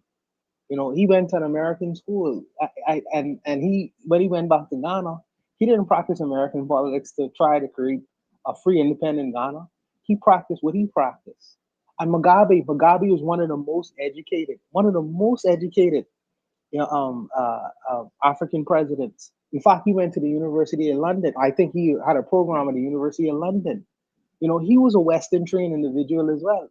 But you see, Mugabe was completely anti-colonial, completely. And Mia Motley was a lady. She went to the School of Economics in London. I am the beneficiary of an American education and a British legal education. But my Bible is a philosophy and opinions of Marcus Garvey. That's my Bible. So it's not necessarily equivalent to say because you train in the West that you're gonna come out thinking like a English speaking automaton. That ain't really fair. I don't think that's fair. But I wanted to keep my powder dry because I wanted to wait until the next part. But I will also say this to the brother MG2. I am very skeptical. Brother, of nationalization. I am skeptical of that for this reason. I think that the governments need to govern, but independent businessmen need to be independent businessmen, free of government interference and influence. Because governments don't know how to run private enterprise. And if you look at the United States, and I ain't saying the United States is the end all and be all, but the United States was able to achieve a lot of the economic achievement kind of like through the entrepreneurs and business people. You have to let the people them do their thing in the markets without that nationalization or some government official come and say, you need to run the government this way. I don't like that. But that's just me. But I wanted to keep my powder dry really until the next prompt, which further goes into more detail in terms of this aid and the economics of the African governments. I wanted to keep my powder dry until then. So I'll leave it there. So real quickly. First, appreciate that. There's no such thing as the West. Let's make that clear. Starting from that point, there is a problem already with the premise itself. There's no such thing as a monolithic Western education. What they are within what people mislabel as quote unquote the West, there are Anglo education, and then there's Francophone or Spanish phone type of educations that do vary from each other in certain aspects. This whole monolithic view of quote unquote the West is a farce. It doesn't exist. So what I'm criticizing or what I'm putting forward is not this oversimplistic stereotypes of definition, but more into depth as it is. So as we enter this next level that I'm expecting is going to go more into depth, I will perhaps delve more into that. But that's a point I think it's misunderstood as in regards to this, because I myself have been educated here in the Western Hemisphere. I went to middle school and high school, both in Latin America and the United States. I finished my higher education both in the United States and in Latin America. So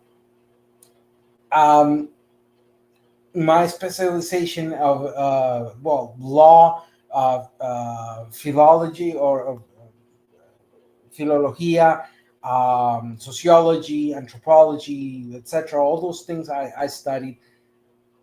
I had the advantage. You got a line you're playing, bro. Yeah, I had the not advantage. That's the wrong word.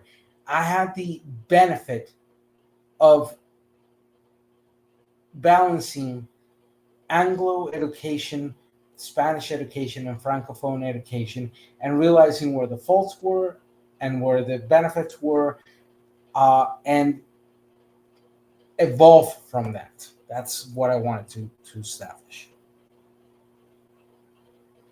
Appreciate that. Does anyone have any last thoughts on this prompt as we're going to go to a kind of connected prompt next that Juan would have alluded to? But does anyone have any last thoughts on this prompt? Yes, indeed. Okay. Let's shoot a breeze. I'm loving this conversation, especially when the young sister was talking about colonization and the young brother talking about colonization and Muslim. We could get into religions forever, but I have to ask myself, I just did some projections in terms of economic growth from different countries and compared that to African people globally. And Indonesia, which is the largest Muslim population, their economic growth, they're set to within a few years hit double digit. So I'm not saying it's because they're Muslim or not. It's just that maybe there's a chasm between what the colonizers, because Muslims, they were colonized by those who were in that quote unquote religion. So clearly there might be a chasm between their religion and actually their functioning as a nation to have projected growth. I also did the actual projections on South Korea, which has a significant Christian and that was not something that was indigenous to them. That was, of course, colonized, and they were indoctrinated.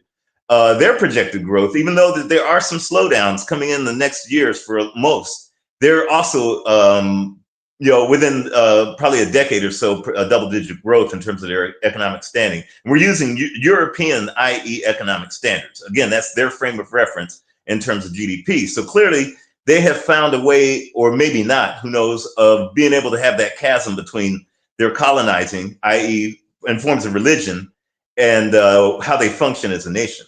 I have run those same simulated models with Black folks globally, both locally and diasporas. We're talking, as a collective diaspora, which is those that are not in the African continent. And I also ran the same projected growth with the African continent. Of course, these are very thumbnail sketches, but there's actually economic slowdown. Although there's a population growth, but economic slowdown. So clearly, there might not be as much of a chasm between what we believe in, whether it's religious or whatever colonizers did, and how we function as Black folk. So clearly, there is data out there that says that irrespective of the colonizing religions, whatever, we are definitely working backwards as Black people globally in terms of being able to compete against other nations. In terms of, and I love the conversation in terms of Western not being a monolith, and that definitely is something that is a very valid point. But I also have to ask myself, and there's that qualification of the word "but." The whole world is unfortunately based its survival mechanism, its culture, i.e., survival mechanism, on this possibly not monolith, but we call it dollar-based or treasury-based or hegemonic, sovereign or what we call seigniorage, that is based upon what I would call Anglo or Western or European frame of reference. In other words, unless you have their so-called economy, you don't eat, and that's globally. With little nations that are trying to break away. And some that might have not been in there in the first place, like the North Sentinel Islands and whatnot. But unfortunately, whether they are a monolith or not, we are definitely living the effects of their hegemony. Here's a good, clear case of that evidence. What language are we all not speaking, but what language do we all understand? You could call it Anglo, you could call it Western model, whatever else, but clearly we're not speaking Twi on this live stream. So I just wanted to go ahead and put that out there for you. I'll pass the mic. Appreciate that, MG2. Shooter Breeze topic number 3 says, Shooter Breeze topic number 3 says, a discussion on the influence of different economic models in Africa and its effects. This takes us back to YouTube again. You guys should be able to see what I'm seeing. This video is titled Guyude Mo, I might be mispronouncing, quote unquote, China in Africa, an African perspective. But we're going to listen to a snippet, so to speak, of it. It's under 5 minutes. So we'll sit back, take this in, and we'll continue the conversation shortly.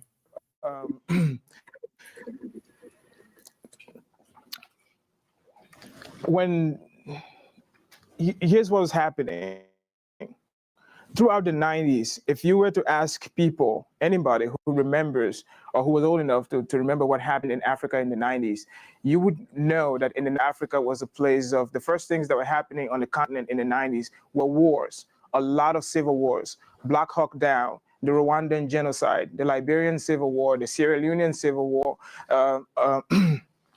what was called Africa's World War, when Rwanda, Zimbabwe, Uganda fought in the Democratic Republic of Congo with different rebels there.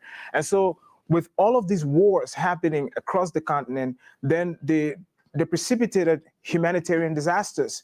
You have huge numbers of internally displaced people, and you have had refugees. I too was a refugee during the war. I finished high school in a refugee camp in Cote d'Ivoire. So this is one of the things that was happening in Africa in the 90s, a lot of wars. And those wars were in part funneled, driven by what had happened with the collapse of the Soviet Union. Light weapons became easily available, and enterprising people sold arms to rebel groups across the continent. And so you had wars. And with the wars, like I said, you have significant humanitarian crisis. But that wasn't the only thing. There was a huge disease burden.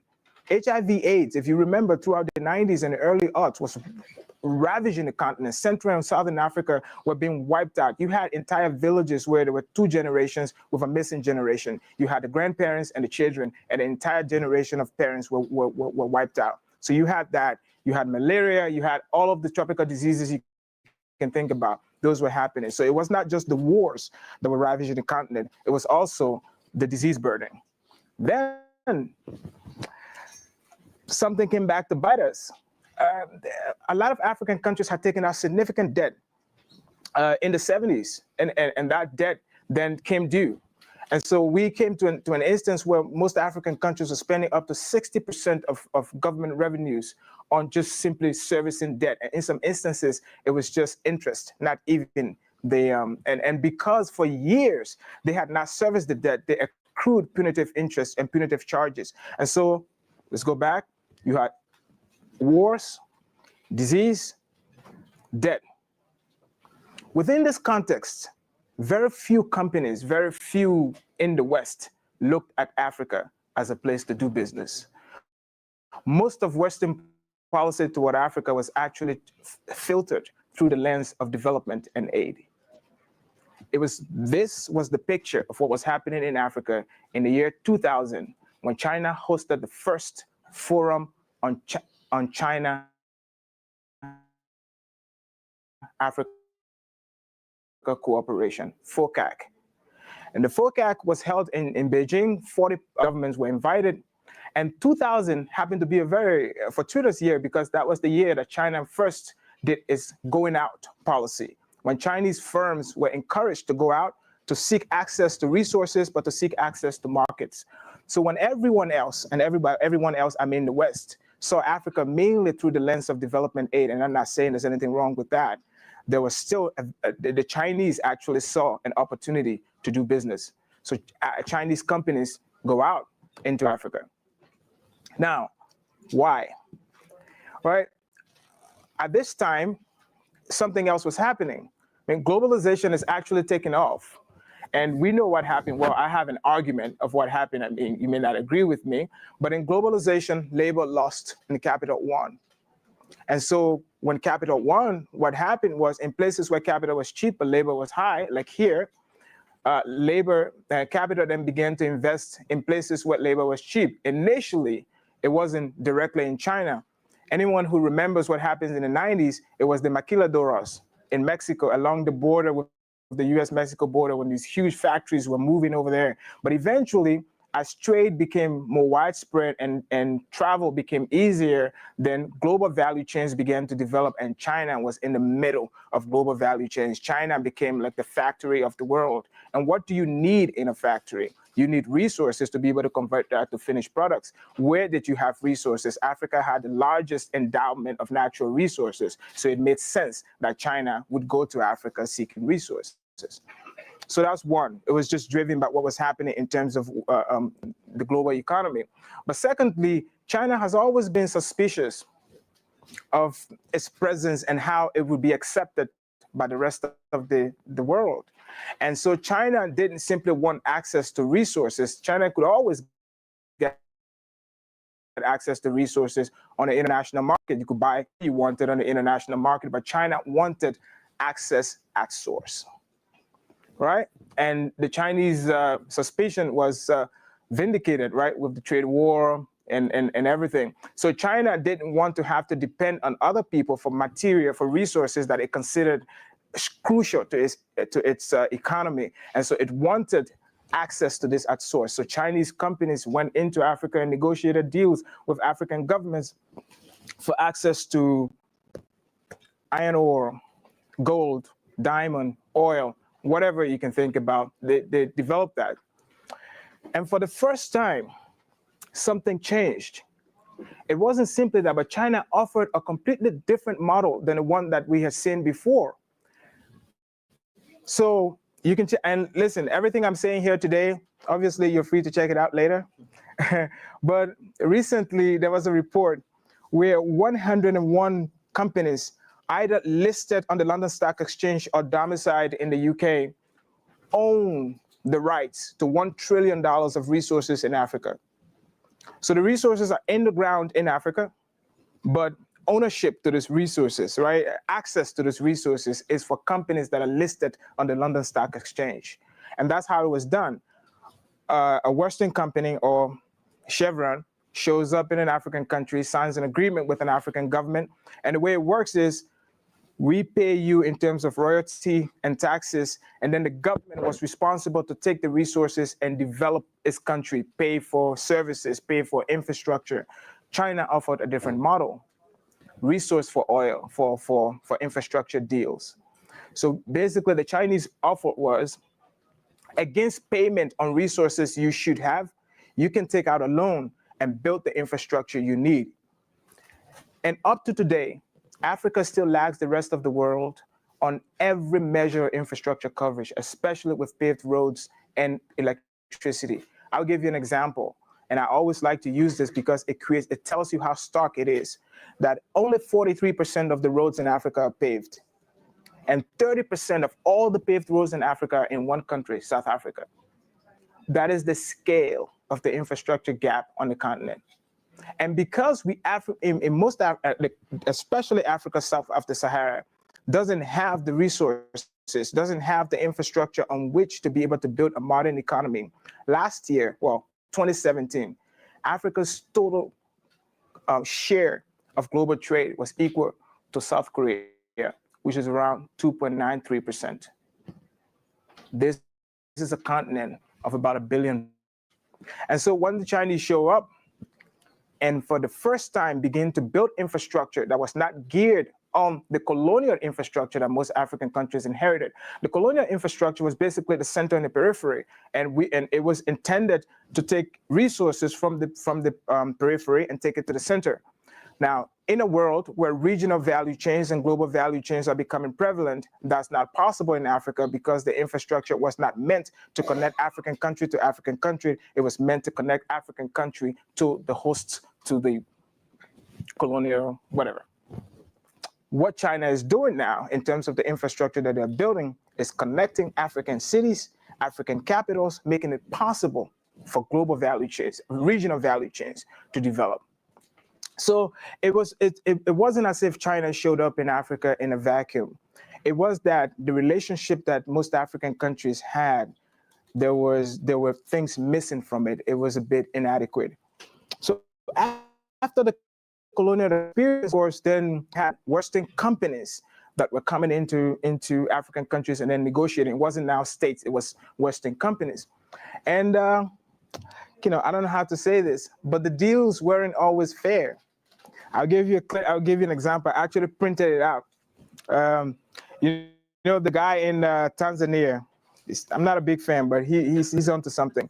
The Magufuli showed up and accused Barrick Gold. So Acacia Mining, which is a division of Barrick Gold, he accused them of not paying taxes.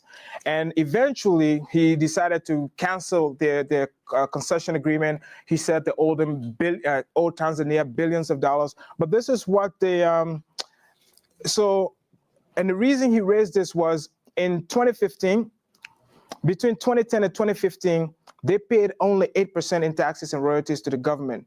But between those years, they paid $444 million in dividends to their shareholder while not paying any corporate income tax in Tanzania. And so when he came on, the CEO of Acacia Mining admits that the original mining agreement was not equitable. These were the kinds of agreement a lot of African countries entered into with Western firms.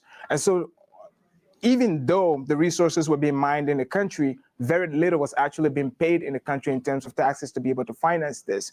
And so it was the inadequacy of these relationships that made it easy for a partner like China to show up and for most African countries to just welcome the Chinese the way they did. So that was one.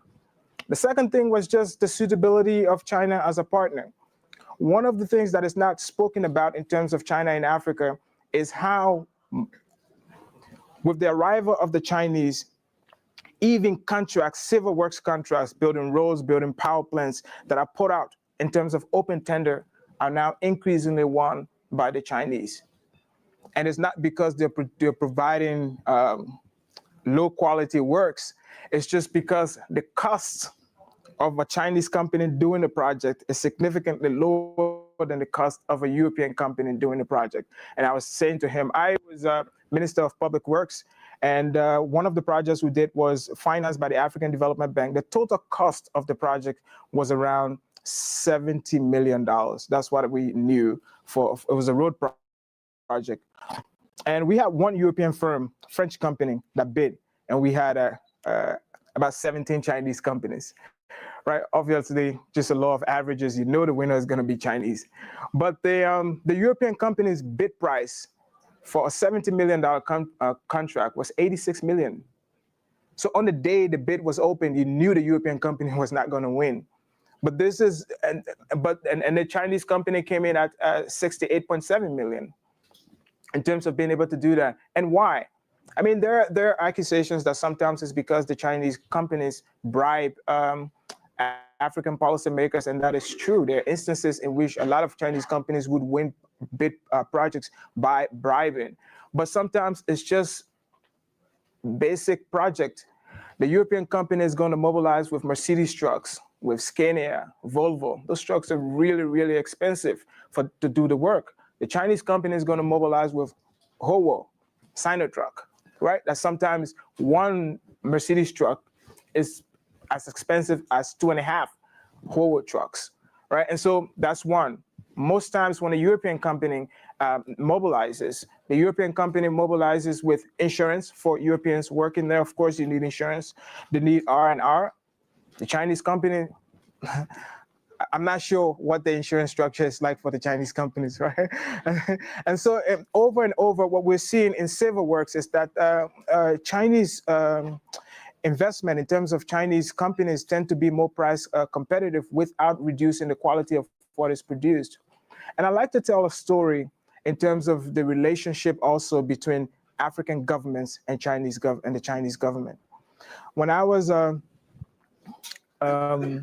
in 2008, I was very close to a friend of mine was a part of the preparation for a delegation from Kenya to visit the US, and the Kenyan Speaker of Parliament requested a meeting with then Speaker Nancy Pelosi.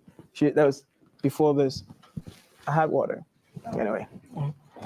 And when the Kenyan delegation requested a meeting with Speaker Pelosi, they were told, I don't know if it's Speaker Pelosi herself who told them, but they were told by staff that Speaker Pelosi meets with heads of state, not speakers from Kenya. So there's that. I returned to Liberia, and in 2010, I was an aide in the president's office, just like a regular aide, guy who takes notes.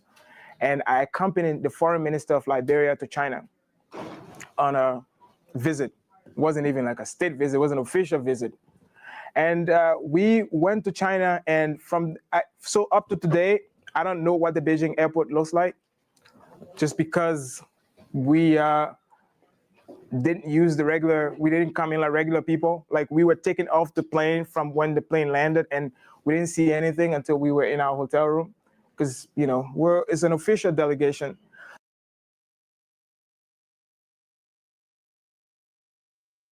All right, give it a few more seconds to rock. Once again, Hugh Debris' topic number 3, a discussion on the influence of different economic models in Africa and its effects. So, provide triggers. This was kind of put up here for you. Hopefully, you're still out there checking out what we got going on. But let me start with Jacadero on this one. Jacadero, what are your thoughts on this? What was the question for the prompt of this exactly? Just so I can answer it. A discussion on the influence of a discussion on the influence. Different All right, economic models in Africa and its effect. Okay. You know, this was a lot, so I hope that I'm able to answer this. But just some takeaways, at least I can at least do that. Some takeaways that, you know, he's talking about so many contracts. You know, it goes a lot of times unsaid and unheard of on how many different, whether it's construction contracting contracts or even private sector contracts go into the continent. And it's always very interesting. And maybe that's one of the things that we have wrong in Africa, is that we have governments like Magufuli was the head of Tanzania at one time, was negotiating a contract with a private construction company, a private gold, I think it was a gold company. That's crazy. Like, why would he need to be doing that?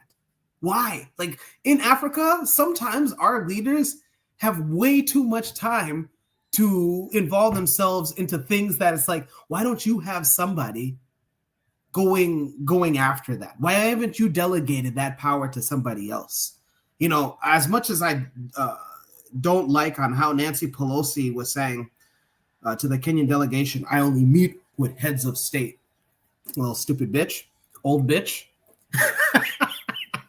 You know, maybe, and let me take another dig at her. Maybe because of how much of a bitch you are, Nancy, is why your husband was beaten with a hammer, huh? Maybe because that's why, the way that you act. Anyways, I had to get my licks in, but I also at the same time can't fault her for thinking that, because the pattern is what she's used to. Maybe, just maybe, she's used to saying like, oh, hey, like the only time that I meet with Africans is their heads of state, even though I've never been the president of this country, even though that this country has never recognized a woman to be its head of state. But I need to meet with heads of state from your continent, because that's how I look at you guys. So, and then, back to my thing about the economic power in Africa. Like, why would it be centralized to the head of state? That's so stupid. It's so stupid to hear that Magufuli was even negotiating a gold Why? Like, why? I would say something about the Kenyan president, but like I said before, I want to take a trip to Mombasa this year, so I will bypass that. But I liked how he said in the 90s it was almost like that was the time of war. You had Democratic Republic of Congo in a constant fight, the Rwandan genocide. I mean, bro, just the whole independence of South Sudan in 2011, I believe, that was because of all the wars in the 90s and in the 80s, right? And then Yeah, Ivory Coast had itself a war, Liberia, Sierra Leone. So, that shapes the way on why we have the situation that we have today. But I don't know if I got to answer this topic of the discussion on the influence of economic models. But one of the things is if we can change the economic models in Africa, modernity would show us like a president or a prime minister. Because I think, Ethiopia recognizes a prime minister as its head of state. The prime minister or president of these African and Caribbean countries shouldn't be negotiating shouldn't be negotiating contracts with private companies. Like Guyana's president, excuse me, I got to give him respect. Dr. Muhammad Irfan Ali of Guyana, he's negotiating with Mobil and Chevron when they discovered offshore oil. Why? What does Dr. Ali need to be doing with that? That's crazy. No, you need to be delegating that power to somebody like AKA whoever is the MP, right? Because most of these African and Caribbean governments still operate in a parliamentary system. Make somebody the prime minister or minister of like your guys' private business sector. Make that a job and then have that do that. You're the president or prime minister. You need to be doing other things. That's it.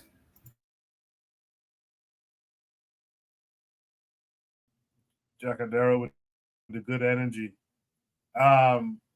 In the chat, Jose said when the Dutch king makes an official visit, the airplanes are full of businessmen.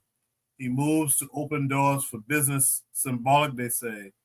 Thus, presidents must do it too. I think Provide Trigger said something that I was feeling at the time of watching this video.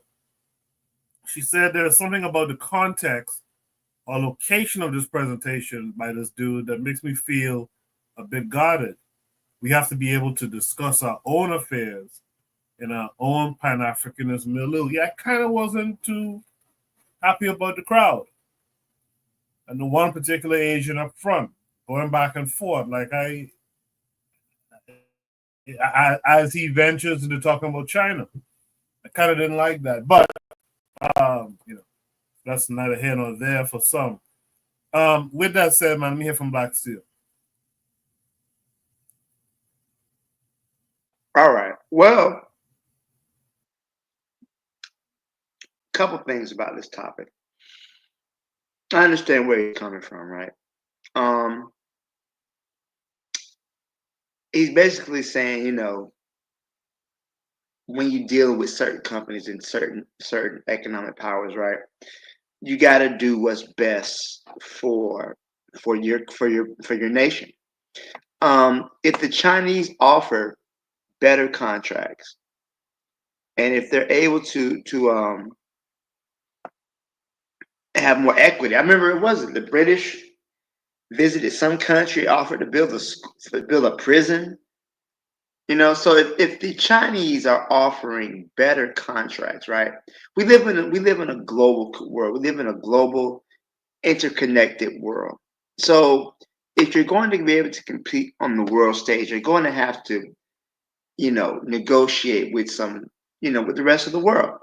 So I think that in many ways, the Chinese are offering better deals than the Europeans are, but that doesn't mean we should trust them, though.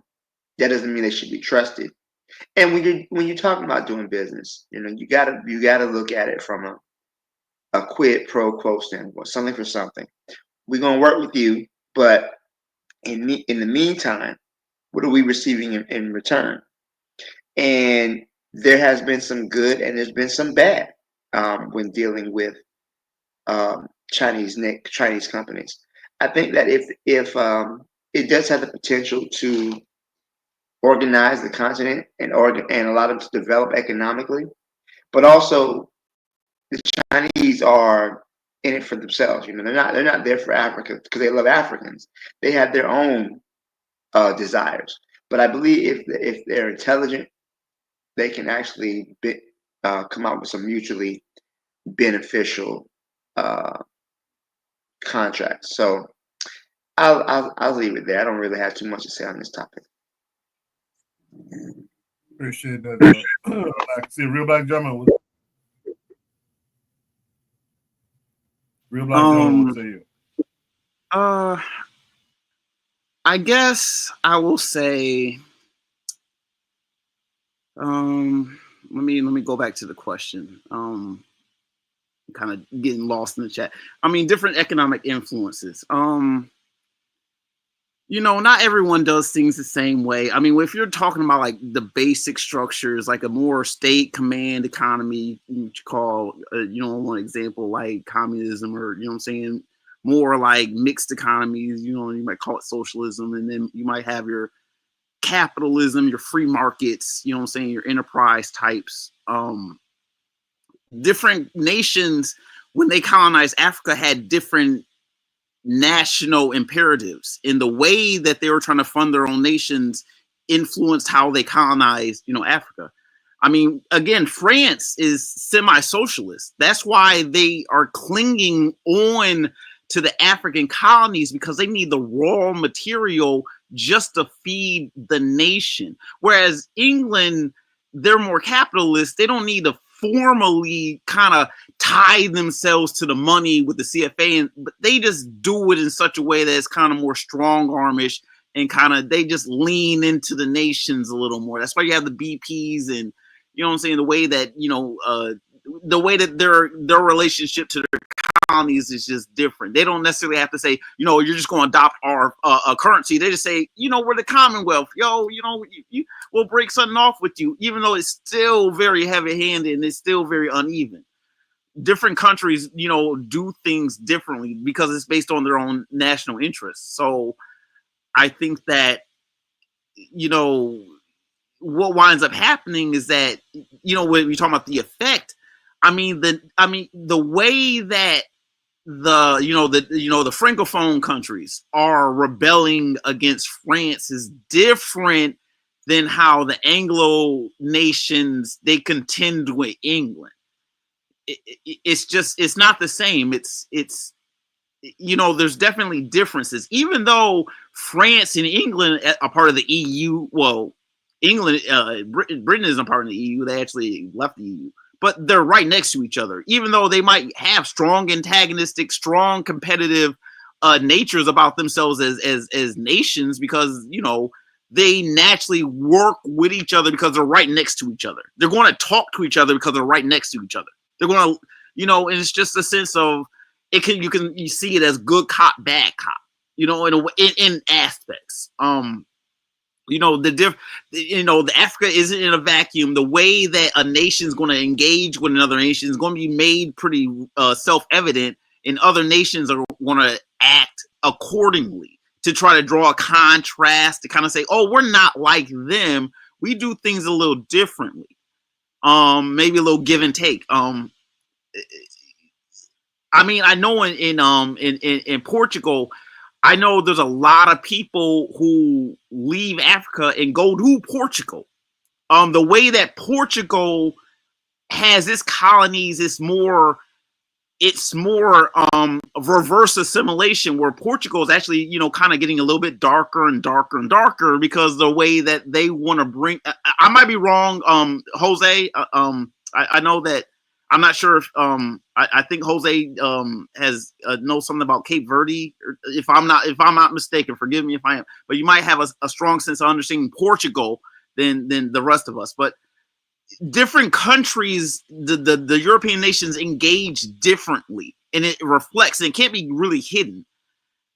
I would say that France is failing because, in the sense that, even though a lot of countries who are Anglophone might have strong disagreements with England, and it's the way that England opens up markets to different countries, whereas France, all their business has to go through France. You know what I'm saying? It's different, but not, in a vacuum. I hope that makes sense. I'm gonna pass the mic. Appreciate that, RBG. Let me hear from Ditso next. Ditso, what's it? Oh boy, this is it goes all attached. But first, I love the difference between somebody who speaks with the necessary basis to make a point, contrary to somebody who just throws overbearing opinions into the ground. So let's put it very simple. As we became independent, either Latin America, well, obviously my best mark of reference will always be Latin America because of me, or Africa, we encountered something very simple. How the hell are we going to survive? How the hell are we going to develop? So obviously neocolonialism comes in the characteristic sense of, oh, we are better developed than you. We have the companies, we have the means. Therefore, here we come in. So in an ideal world, each country would say, okay, fine, look, we need to construct jails, we need to construct roads, we need to construct waterways, we need to, et cetera, et cetera, et cetera. We need to get our infrastructure. And here comes in the companies and they say, okay, look, this is what we can offer. And this is what we can provide in order for you to get your development. A one-to-one relation, everybody's happy, everybody gets paid, no corruption. But reality bites you in the ass. Because I bet right now, if I mention the Odrovich corruption case, none of you would be aware of what that scandal for 30 years happened. And I bet you right now somebody's Googling the Odrovich corruption case, which is a prime example. The problem with economic systems that are dependent on cooperation is not in itself the issue of cooperation as is. Neither is it a capitalism or a mixed or socialism, etc. The problem originates from an ideology relation of the private sector as an originator of corruption and the public sector as the receptor of that particular corruption.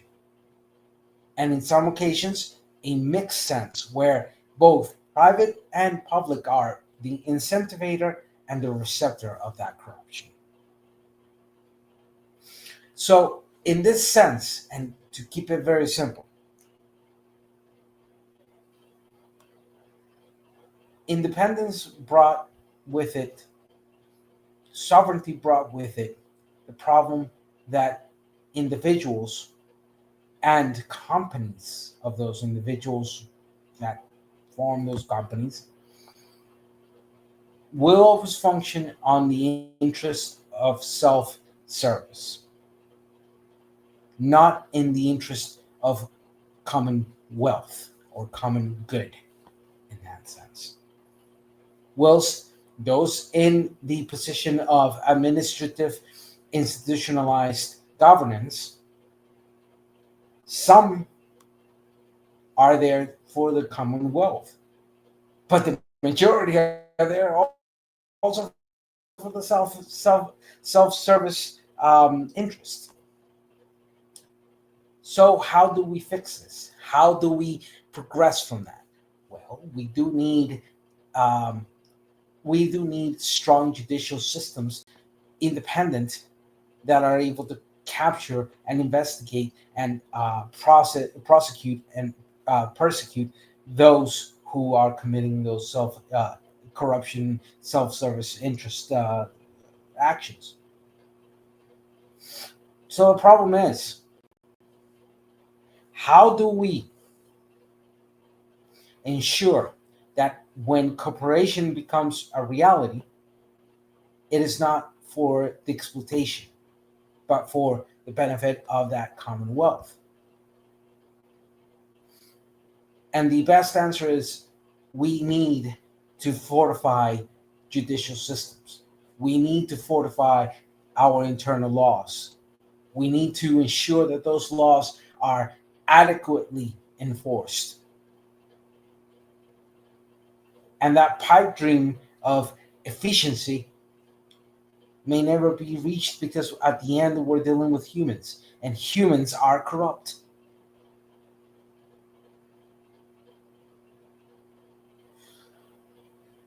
Understanding that, that's and with this, I give a conclusion real quickly. I extend myself sometimes in that sense. The question is not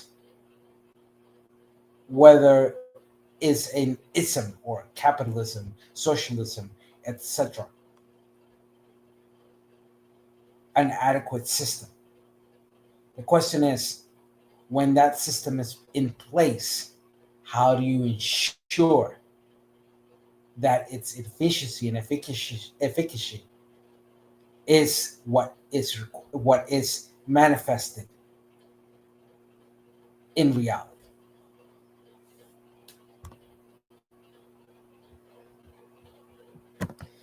I hope I made myself clear. I tried to be as concise as possible. All right, appreciate that. So let's change up the energy a little bit.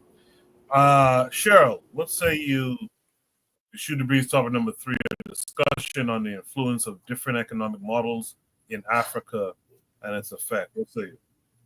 Yeah, so this is the reason why I really like coming on the show and listening in and doing the discussions, because I always learn something new. So pretty much everything that he was talking about, I knew what AFCA was vaguely, but I was just looking up specifically the different economic models that Africa has in place right now. I'm just going to be real quick. There were two. There was informal economy and a formal economy. And an informal economy is something that's based on like Esusu. I think I've heard that before, Esusu. So basically for finances and saving. So this is what a lot of Africans prefer over formal banking institutions because of high fees and distrust. And when I heard that distrust part, I'm thinking maybe that distrust is coming from the formal economy, which focuses on savings and management of money by a large number of micro and small enterprises. And when they say small enterprises, immediately I'm thinking, okay, it might be some small African enterprises, but they're probably more foreign small enterprises. And I think just based off of my limited knowledge of what's going on, I think that would be more detrimental for Africa than an informal economy, because you're having things like, I could be wrong, like Asusu, like these informal ways of saving money as opposed to trusting foreigners. It seems like a better move. Now, that might not be the best thing, but it seems better than having a large number of small enterprises who you don't know where they're coming from. They could be foreign. That could be China. I saw something in the news about how China was, they have a lot of workers in China, right? And a lot of Chinese workers in different African countries laying infrastructure. They're laying roads, they're making buildings, doing all of this. And all in the midst of that, they're having children with the African women there. And the main thing I'm thinking about is anchor babies. They're I'm thinking, okay, that's what immediately my mind goes to. They create these anchor babies, they laying them down, these little mixed, little half Chinese little kids, so that when they grow up, I don't know who they're going to be loyal to, but all it takes is a couple of Chinese nationals with a lot of money coming in and saying that they're going to support them, for them to say, oh, well, this person is of half Chinese, so we can have access to their land. I mean, these type of things happen. throughout history. So I'm just thinking about just taking it back to that informal economy, and that formal economy, maybe that's the division that you have. And maybe that's something that he mentioned too, about that. But maybe that's something that's that people on the continent are kind of torn between. So I thought that was very interesting. I'd like to know anybody's thoughts on that. Well, before we throw it to everyone, let me, and thank you for that, Sister Cheryl. Let me hear from MG2 next. MG2 would say. My gosh, you guys just got me. I am so happy listening to you guys. Cheryl, I could listen to you all day. I mean, the points are so like right on. I'm just like I said, I'm just like beaming because of you guys. The thing is, when you're looking at economic models and I'm glad you brought this up, Cheryl, in terms of formal and informal. Susus are it's an African concept. We've been doing that before there were Europeans on the planet, in terms of our investing in our own and actually helping each other build as we invest in each other. The thing is, when you have to, it's all about frame of reference. When the formality, or what they would call, quote unquote, in English terms, formal, becomes something that is a foreign concept, as you said, these different enterprises, that tells you that our frame of reference, even from its beginning, is skewed. Susus and other forms of African economic models that date back to the dawn of time should be the formality. That should be formal. But because of colonization, indoctrination, again, the language I'm even speaking, we've turned things we've turned things upside down, where what is determined standardized or formal as a quote unquote normalized frame of reference is actually a foreign concept, just like the language I'm speaking. But we've actually it became our frame of reference. That's why when I hear different statistics in terms of US GDP, I always like to preference it in terms of their dollar or their GDP. I always say that because it all comes down to frame of reference. And unfortunately, the entire globe's frame of reference is centered upon, quote unquote, I love to use that term, Western economic models. Because of the fact that every currency and every economy on the globe, with the small exceptions of some around that have not interfaced, they are all nothing more than a derivative of US treasuries, or I should say westernized economic models. And that's the unfortunate aspect. It is something, of course, that is a product of colonization for centuries. It's a product of war. It's a product of manipulation, a product of coups, you name it. But irrespective, it still lasts. Okay, it's still there. No matter what currency on the planet, everyone says the value of my currency is X amount of dollars. Therefore, you are a derivative of someone else's frame of reference. That's irrefutable fact. I trade currency. Been trading markets since 1986. So that's something I can tell you in a heartbeat. One of the things is there was a movie that came out. Again, it's about what do you do with what you have. Okay, irrespective of what frame of reference that you're using, what do you do with that in order to wean yourself off that frame of reference so you could develop your economies for yourselves? We're looking, and a good brother brought up a lot about China. And of course, we've been hearing the term de-dollarization. I did like a whole series on de-dollarization on another channel in terms of showing folks exactly what true de-dollarization is. The thing is, when you're dealing with some of these other countries, they're using that frame of reference of Western treasuries, i.e. that hegemon. They're using that in order for them to wean themselves off of that model to develop their own models in a modern context. That's why you have different nations, and how they interface with Africa, how they interface with other, Europe. It doesn't matter. But they're using, i.e. the westernized quote unquote dollar system in order to create their own mechanism.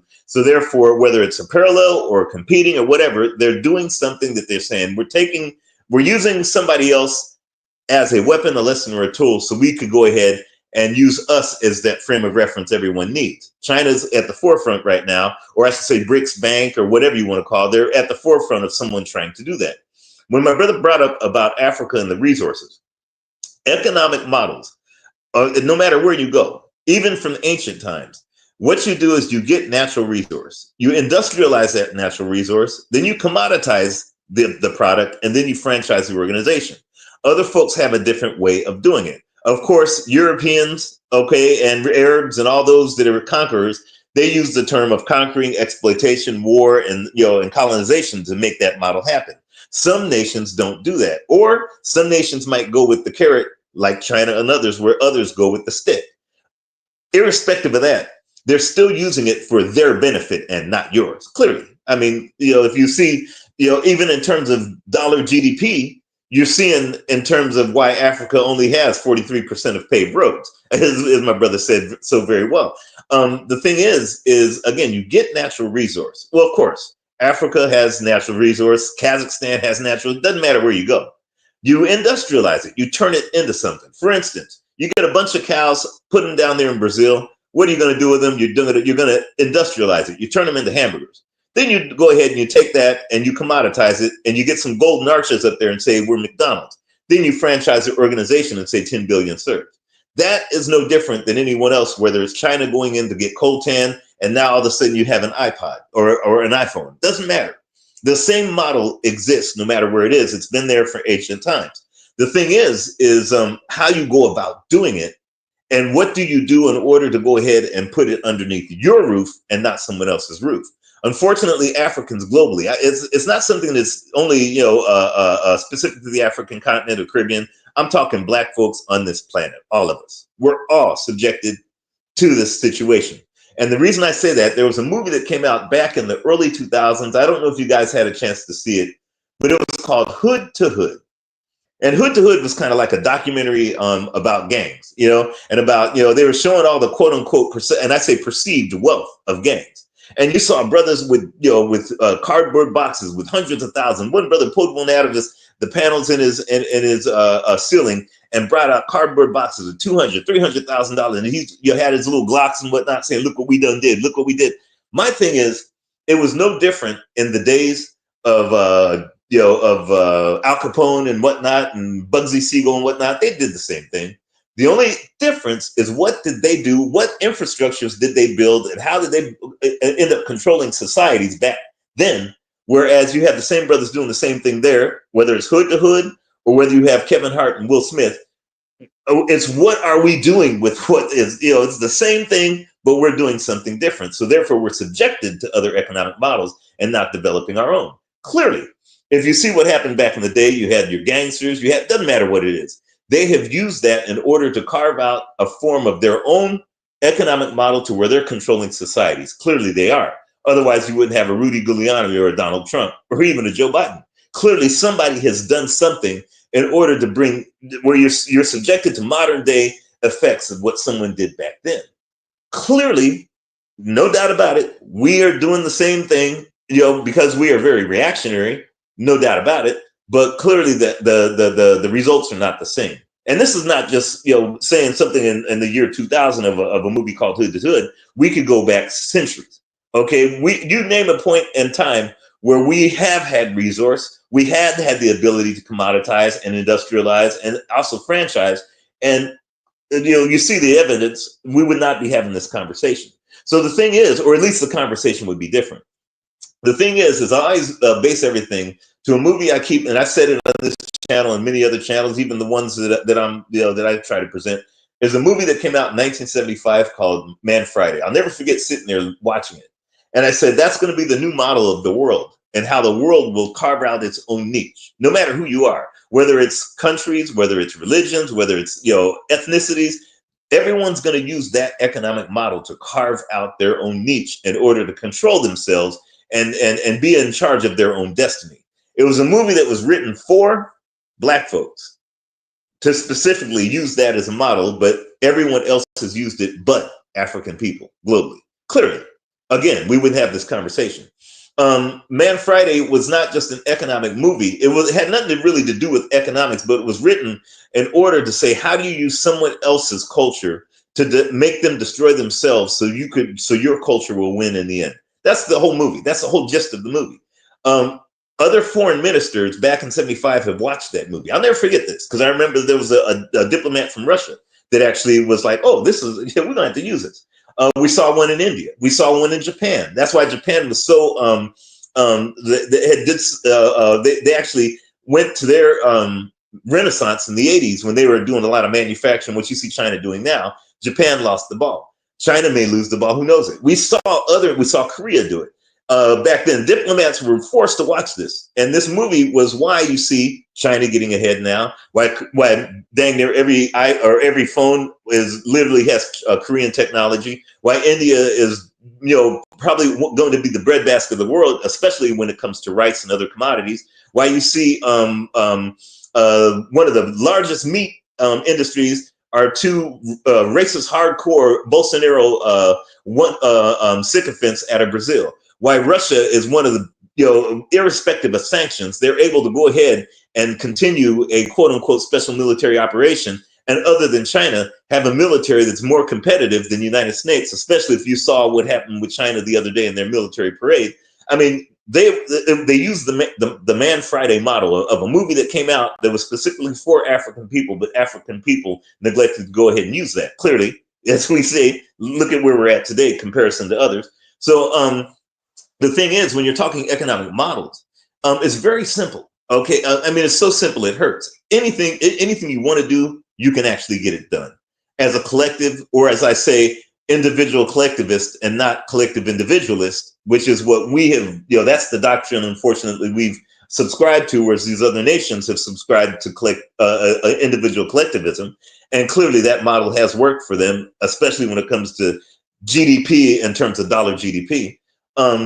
There's very simple things. All economic models, especially modern day models, consist of very simple concepts: banking, payment, credit, insurance, investment, and publishing.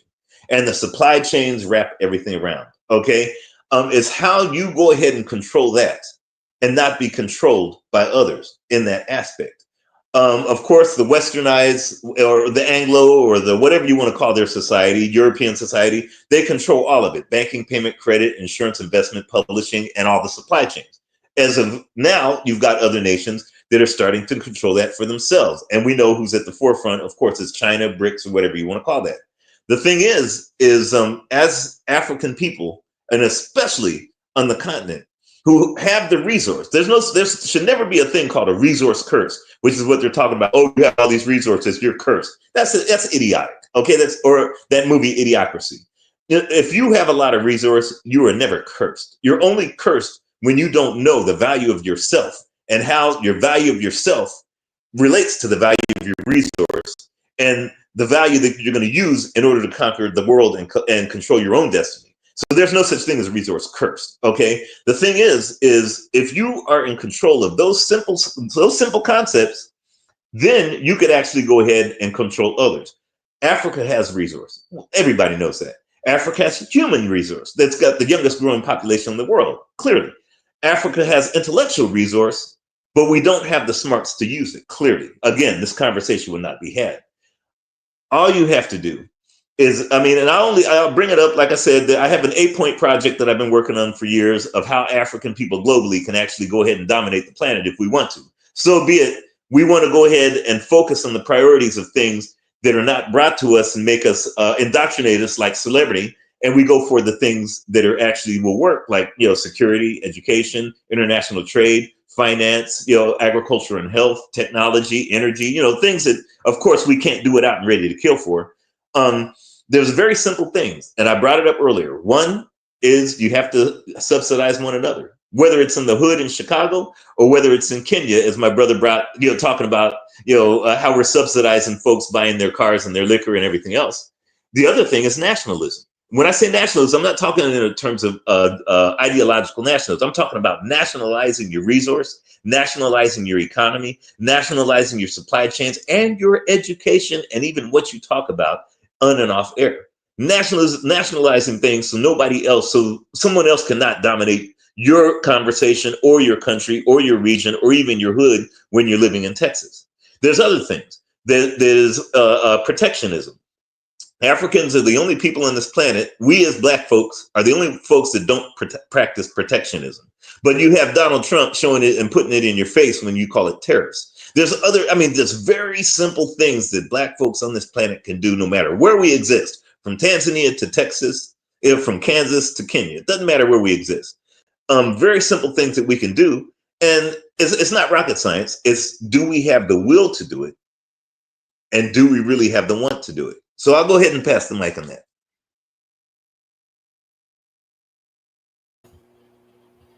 Appreciate that, MG, too. Is the floor open? Yeah, or go not ahead. yet? So quickly. Okay, so a couple things. Sister mentioned about formal and informal economies. Currently, throughout the world, the majority constitutional republics have formal and informal economies in a very simple terms. Formal economy refers to, for example, Mr. X gets a contract on XYZ company, and they receive a contract. Within that contract is stipulated all the necessary, how much they're going to get paid, what is their insurance like, what are the hours like, etc., etc., etc., etc. And in an informal economy, that does not happen. Usually, in an informal economy, is an area where exploitation happens the most, where there's no official contract, where there's no insurance, etc., etc., etc., etc. That is a byproduct or a problem of mixed economies in many senses, especially and particularly like the brother said before, where you have something that I want to add into his comment. If we go to the most broadest sense of all economic models out there today, either Keynesian model or a free market model or etc. The problem is that the accessibility to the credit, the impacts of rates in itself, the accessibility to expand, and then you have the problem of competition and how bigger firms and bigger corporations will eat the smaller ones, to then the problems of localized corruption, such as in the case of the Odebrecht case. That's one big example of that. Then you have an issue that all economic models part from unrealistic assumptions. So at the end, you may have great models explaining how supply and demand works, what are the reactionary aspects of that, how what the difference between the command economies, which aka nationalization, versus a free market impacts on local as well as on national levels economies, etc., etc., etc. So, in very simple terms, without getting too academic into this, the major point of discussion, I would put it on the table as the problem of not understanding that economic activity is a human activity that is subjected to the whims of that humanity, and that understanding the basis of that, then we can go beyond a subjective presentation of economic models and enter into an objective one that understands the relation of economic activity to the human activity in itself. I'm being a bit broader in that sense, but I just wanted to paint that picture there. I appreciate that, Ditso. With that said, my Buana, you've heard everything everyone else had to say. What say you to all of it? Okay, yeah. So I had to write down a lot of these things because you would forget it. So let me go point for point. So when I hear MGT2 talk, right? MGT2 talk in a very academic way, and I am trying with what MGT2 said. I am trying to break that down in everyday man's language, where I could teach my brothers on the corner the different theories he is discussing, but then make it so plain that a person who's not been to university would be able to understand what he basically just said and operationalize these things. For instance, um, the brother talked about many different kinds of things, and even did so when it did so talked about Keynesian economics. My brothers on the corner might be practicing Keynesian economics, but they might not necessarily even understand who Keynesian is or Keynesian was and how to define it, even though they practicing it on the street corners. So I'm trying my best. One of my friends, he runs pigeons, for instance, and he has 200 pigeons. You know what I mean? So he has specialized knowledge in terms of training pigeons, growing pigeons, all these. I say, brother, why don't you put this stuff on YouTube so people will see you? Don't you know you can get paid for something like that if you really wanted to? Yeah, yeah. So it's like he does something. You have a group of people who have different skill sets, right? On as a hobby or whatever, and they don't understand how they could use that to commercialize it to their benefit, even to the country's benefit. They don't understand the terms. They don't understand all these specialization tools that's in front of them. But because I understand the language, my thing is to take it from the academic point of view and put it in the everyday man's language, so they could do it and even and get some benefit from it. You know what I mean? So that is my thing. It's as far as MG2 and the brother did so. But I had a few points that I wrote down in terms of the various different topics that were discussed by the different brothers and sisters. The first thing is this: there is devils in the details. Okay, so to my sister, provide triggers. When you heard the Islamic scholar talking the other week, right? This is the things that he missed in the discussion, and I'm glad that we had two different people. You know, this guy Gid Moore and the Mbisa Moyo going into the details of why and how, because sometimes this is missing from these Islamic scholars. These people are on a ground level trying to work out the problems, the details of the problems, and maybe it is confusing because of the time stamps that I put on it. If you are interested in this interview, you can always watch it. It's an hour-long interview, so it'll be more clearer than just having a small frame of reference for the show, because you have to put it in a reference of a show. So for more clarity, I would just suggest maybe in your spare time to go and listen to the whole interview, because it's an hour long, really. As far as what the brother said in terms of negotiating deals, Jacadell is absolutely right. Why is the president Magafuli consigning himself to business deals in a reference point he may not know? He may be a lawyer. I don't know what Magafuli's profession is, but why don't you find a person who is in the industry who would understand the nuances of the industry to try to structure out the deals that's in your favor, rather than you going out and doing that just because you're the president. The Caribbean people are notorious. The Caribbean leaders are notorious for doing that as well. They negotiate deals, but their frame of reference is maybe some of them are lawyers, some of them are businessmen, some of them are electricians. What do you know about structuring economic oil deals? it's so retarded. It's retarded. It's backwards. It's backwards. But because you're the leader, that means you are all knowing. It's retarded. And this is the kind of politics that we practice in the so-called third world. Needless to say, let me move on. This brother in this prompt talked about the way in which they were treated by different groups of people in terms of doing business.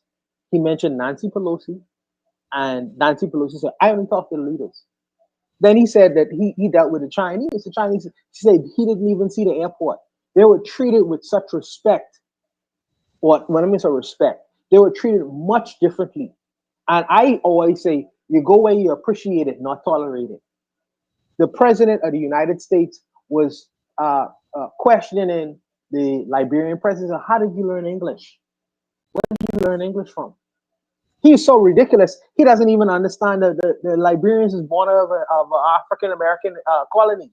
What are you talking about? And then you go to the Chinese man. The Chinese man know you up and down. They study you, and they treat you a whole lot differently than the U.S. president. As far as the debt is concerned, when we talk about how these discussions, it's always in a smaller. It's like, okay, only the Africans owe or have debt issues, but the Americans are in debt to China to up to almost $8 billion. $800 billion. It's never discussed. They are in debt to China to $800 billion. So how they could thumb the finger at Africa when you in debt to China as well? It's hilarious. But I wanted to point out that the fact that they are trying to move away from the aid model to a business model.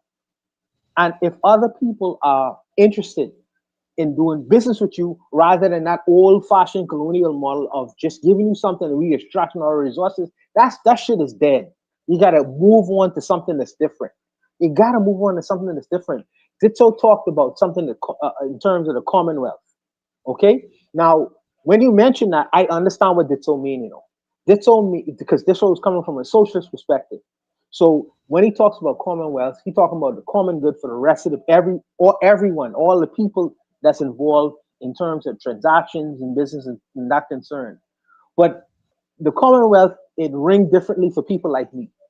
You know, we are called the so-called Commonwealth of the Bahamas. But the Commonwealth in a colonial context was the wealth was common to England. So all the goods and services that was produced in these colonial countries went back to England. You know what I mean? So when you say Commonwealth, to me, the definition is different because that Commonwealth didn't stay with the people, you know, who was producing the wealth itself. It went back to the colony, to the so-called mother country, You know, so that the definition is a little bit different how it rings true to someone in the Caribbean islands as opposed to how you looking at it. So I understand your different, but it rings different for me. You know, as far as the sister was talking about local and formal and informal economies. I know ASU. ASU was practiced in the Bahamas. But when you're talking about the global economy, I don't necessarily know if you could practice ASU in terms of dealing with the global economy. I don't think that you could do. Now, MD2 could correct me to see how that's workable, but I don't necessarily see that structure would be workable in terms of when you're dealing with other countries in that context. Locally, yes, but globally, I don't see it. So you have to be, maybe you have someone that have to break that down for me a little bit better. But I think that the structure of the economy has to be a little bit different. It has to be a little bit different. But I am glad that the brother talked about the Mad Friday and hood to hood and all that good stuff. And my issue is trying to break that down to the common regular man to make him understand the international economic models that he's actually practicing, but he doesn't necessarily know how to define. You know, but he's still practicing it. He's still practicing Keynesian economics, but he ain't gonna say it's Keynesian economics. He says, I just do it the way I do it. You know, so this is on a street level. This is the way to take these economic theoretical models and bring it down to a level where everyday man could understand it, flow with it, and use it to their advantage. You know, but that's what I really wanted to really say on these particular topics. I'll leave it there. I'm sorry for interrupting. Can I do this for you? Because all my economic models I got from the street. I used to deal drugs. I used to sell things. I was a hustler. And of course, I went to college for other things, architectural degree, the whole 9 yards. But it was the street that taught me. What I'll do is on the Marcus Garvey 3 channel, because I don't want to take up too much time here, I will do a video specifically for you on how to simplify it for folks on the street. Because that's, you know, I got like most of my brothers did like, you know, over 20, 30, 40 years in prison. So, and we all lived, you know, we were definitely in the streets. But I could make it easier for you and how to use that model for international, because you will win by using these simple, very simplistic models. So I'll put that, you can either contact me directly or I'll do a video specifically tailored for you.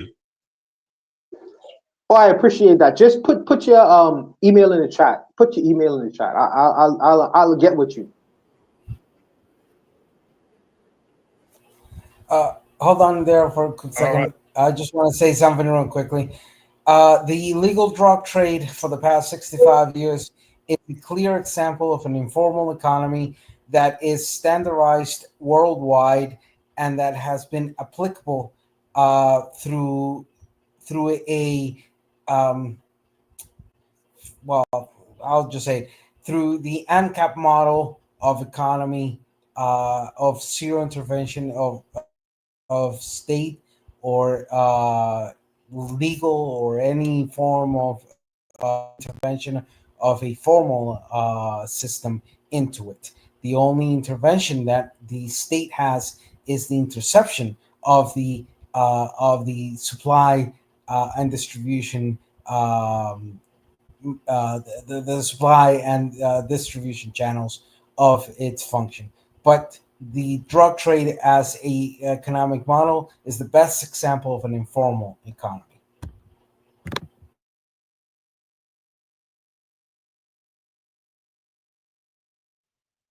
All right. Is there any other last thoughts on this prompt? All right. In the chat, provide triggers for evolution says, Buana, I agree that we have learned different aspects of African economics this evening. However, I wouldn't negate what Bolson had to share just because he is Muslim. There's much to learn. There's much to learn from the totality of the human, I guess, experiment on knowledge-based spectrum. The female economist presented earlier did not impress me that much, to be frank. So I'll let Buana respond to provide triggers, since these last two topics were kind of in response to something she had posted a couple of weeks ago. Yeah, sure. So I would only say that it's a 4-minute video. I would just suggest maybe you could, if you are interested, don't just leave it to what I showed, because it might be my inadequacy and present a good kind of prompt. So read some of her books. Listen to a longer lecture so she could maybe elucidate or maybe go into more detail in what she's talking about. I don't want you to come to any kind of conclusion on a 4-minute video. So maybe look more into it and then see where you are there. But because it may be because I didn't present a good enough video, so I would just suggest maybe look more into a lot more of her discussions and then conclude. Don't rely on my inadequacy of providing the best video that I can provide, man. I just wanted to show that there are there are African people who are trying to solve their problems in a context where we appreciate the foreign, and I'm judging a Muslim brother. We appreciate the foreign advice, but I believe that the best solutions start from self. The best solutions. I'm not saying you shouldn't disregard good information from other quarters. I'm just saying that the best solution sometimes start from self. That's all I would say. I'll leave it there. All right, before we all leave, man, let's do our weekly shout outs. If there's no last thoughts on that prompt, let's shout out the positive things we've seen this week in the African world or our personal lives. Jackador, let's start with you. What would you like to shout out this week? Yeah. First, got a few shout outs. First shout out to the Gen Z of Nepal. Whooping ass, belt to ass, whooping that ass. It's exactly how you handle corrupt politicians. African Gen Z, Caribbean Gen Z, Black American Gen Z. Grab that corrupt politician, grab that corrupt priest or pastor, grab that corrupt imam, and whoop ass, belt to ass, whoop that ass. How they say it in Hustle and Flow, Whoop that trick. Whoop that trick. Second shout out definitely goes out to the shooter. I mean, that motherfucker had aim. God damn. Woo! Good fucking job. Good job. Good job. Good job. Good job. If he was aiming between the eyes, I mean, he missed, but either way, you got him. Hey, how did Obama say when he got Saddam Hussein? Ladies and gentlemen of America, we got him. That's exactly what I was saying too. Hey, good job, shooter. What's your name, Mr. Robinson? Good fucking job. Good fucking job. I love it. I love it. And then last but not least, I'm from Omaha, Nebraska. We're about to watch Bud Crawford of Omaha, Nebraska whoop the shit out of the Mexican. Hey, paisa, huh? You about to get whooped by a Mexican. So, me gusta mucho, Omaha, Nebraska, and I represent the Empowerment Network. We are your consultants, favorite consultant, putting on for the Black community in Omaha, but we partner with sister cities as well, so Oklahoma, Houston, Texas, Little Rock, Arkansas, Memphis, Tennessee, Cincinnati, Ohio, Minneapolis, Minnesota, and Des Moines, Iowa, and everywhere outside and in between. Again, that's the Empowerment Network. That's the Empowerment Network, empoweromaha.com. Every year we have a Rebuilding the Village conference. 2 years ago, we had Magic Johnson. That's right, Magic Johnson. Yeah, he hasn't died from HIV. That's right. We had him as a keynote speaker, and we can have you. We can have you there. So come on down. Come on over, get with us, and that's it. Appreciate that, Jacadero. Jacadero, if you're available next week, and it'll be great if you could cover for me. But we'll talk during the week. Black Steel, what would you like to shout out this week? You know, it's been a long, long week, but I would say I want to remember Tupac, man. Tupac died this day 29 years ago, man. So it just kind of made me realize how I'm getting older because, you know, I was a huge Tupac fan in my high school years. But anyways, you know, just remembering Tupac on the anniversary of his death, man. Shout out to him. He's only 25 when he passed, but he still contributed so much. So that's my only shout out to that.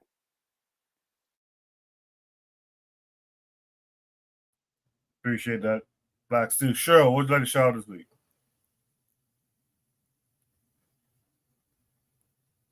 Yeah, so wasn't this didn't happen this past week. It was a while ago, but there was a brother from Philly who organized a group of kids and took them to Ghana and took them there just to learn about their heritage, to learn about their culture over there, and also to learn a couple of trades. So I thought that was pretty cool.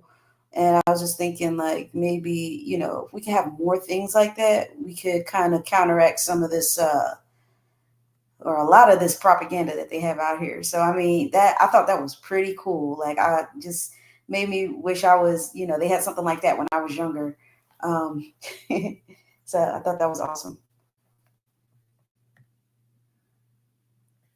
Appreciate that, Sister Cheryl. Afro-Native World in chat says beautiful.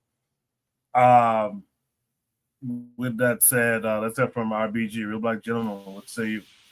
What's up? I'm gonna give a shout out to my sister.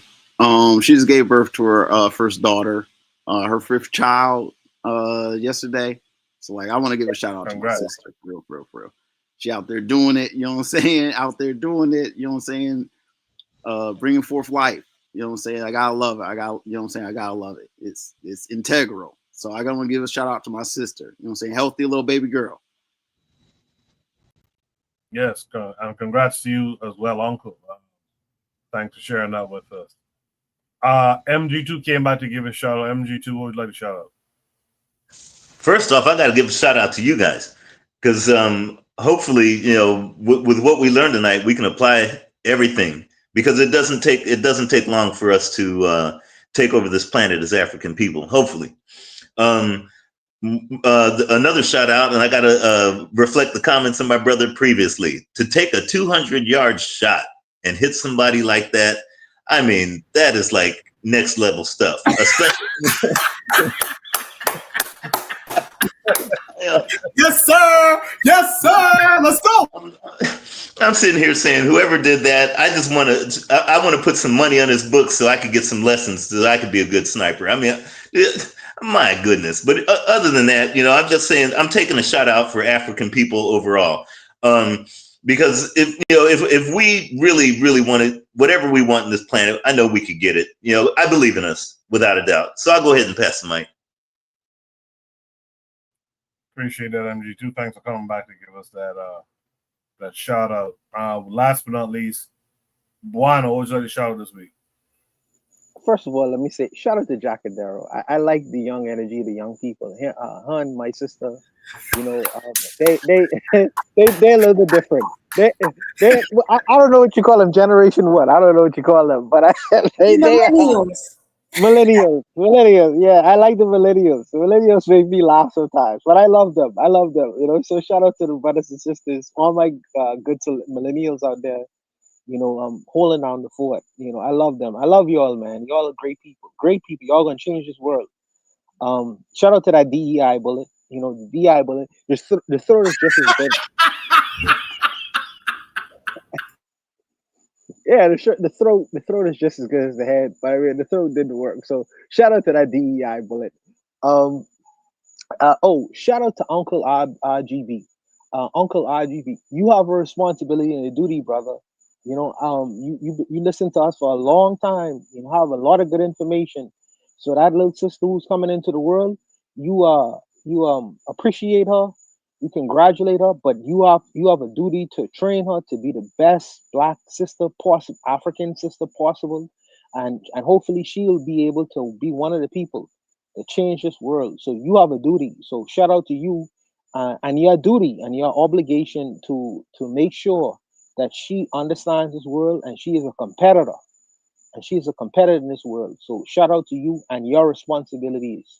You know, but for the rest of the chat, shout out to all my great brothers and sisters who contributed tonight. I've learned many things from Dipso and MG2 and Jackada and all the brothers and sisters who came on and contributed. I've learned many things in terms of how we think and how we look at the world, and we may look at it differently, but this world will be a better place if we start to operationalize a lot of the things that we talk about. So your obligation is to try to be your best self, you know. But shout out to all the brothers and sisters who, whether you're listening or you're contributing with words, you know, shout out to all the brothers and sisters.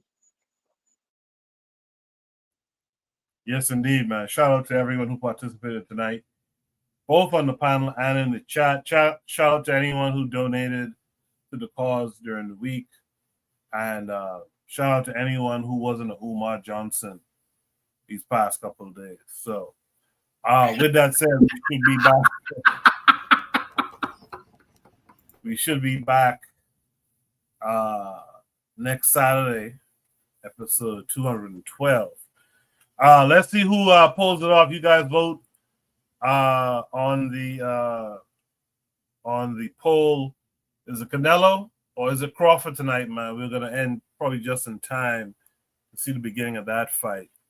Again, see you guys next week, man. You guys be good. Peace.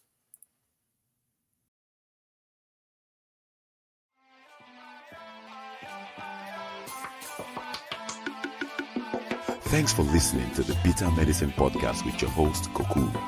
If you like what you just heard, we hope you pass along our web address, bittermedicineblogs.com, to your friends and colleagues, and share our show to all your social media.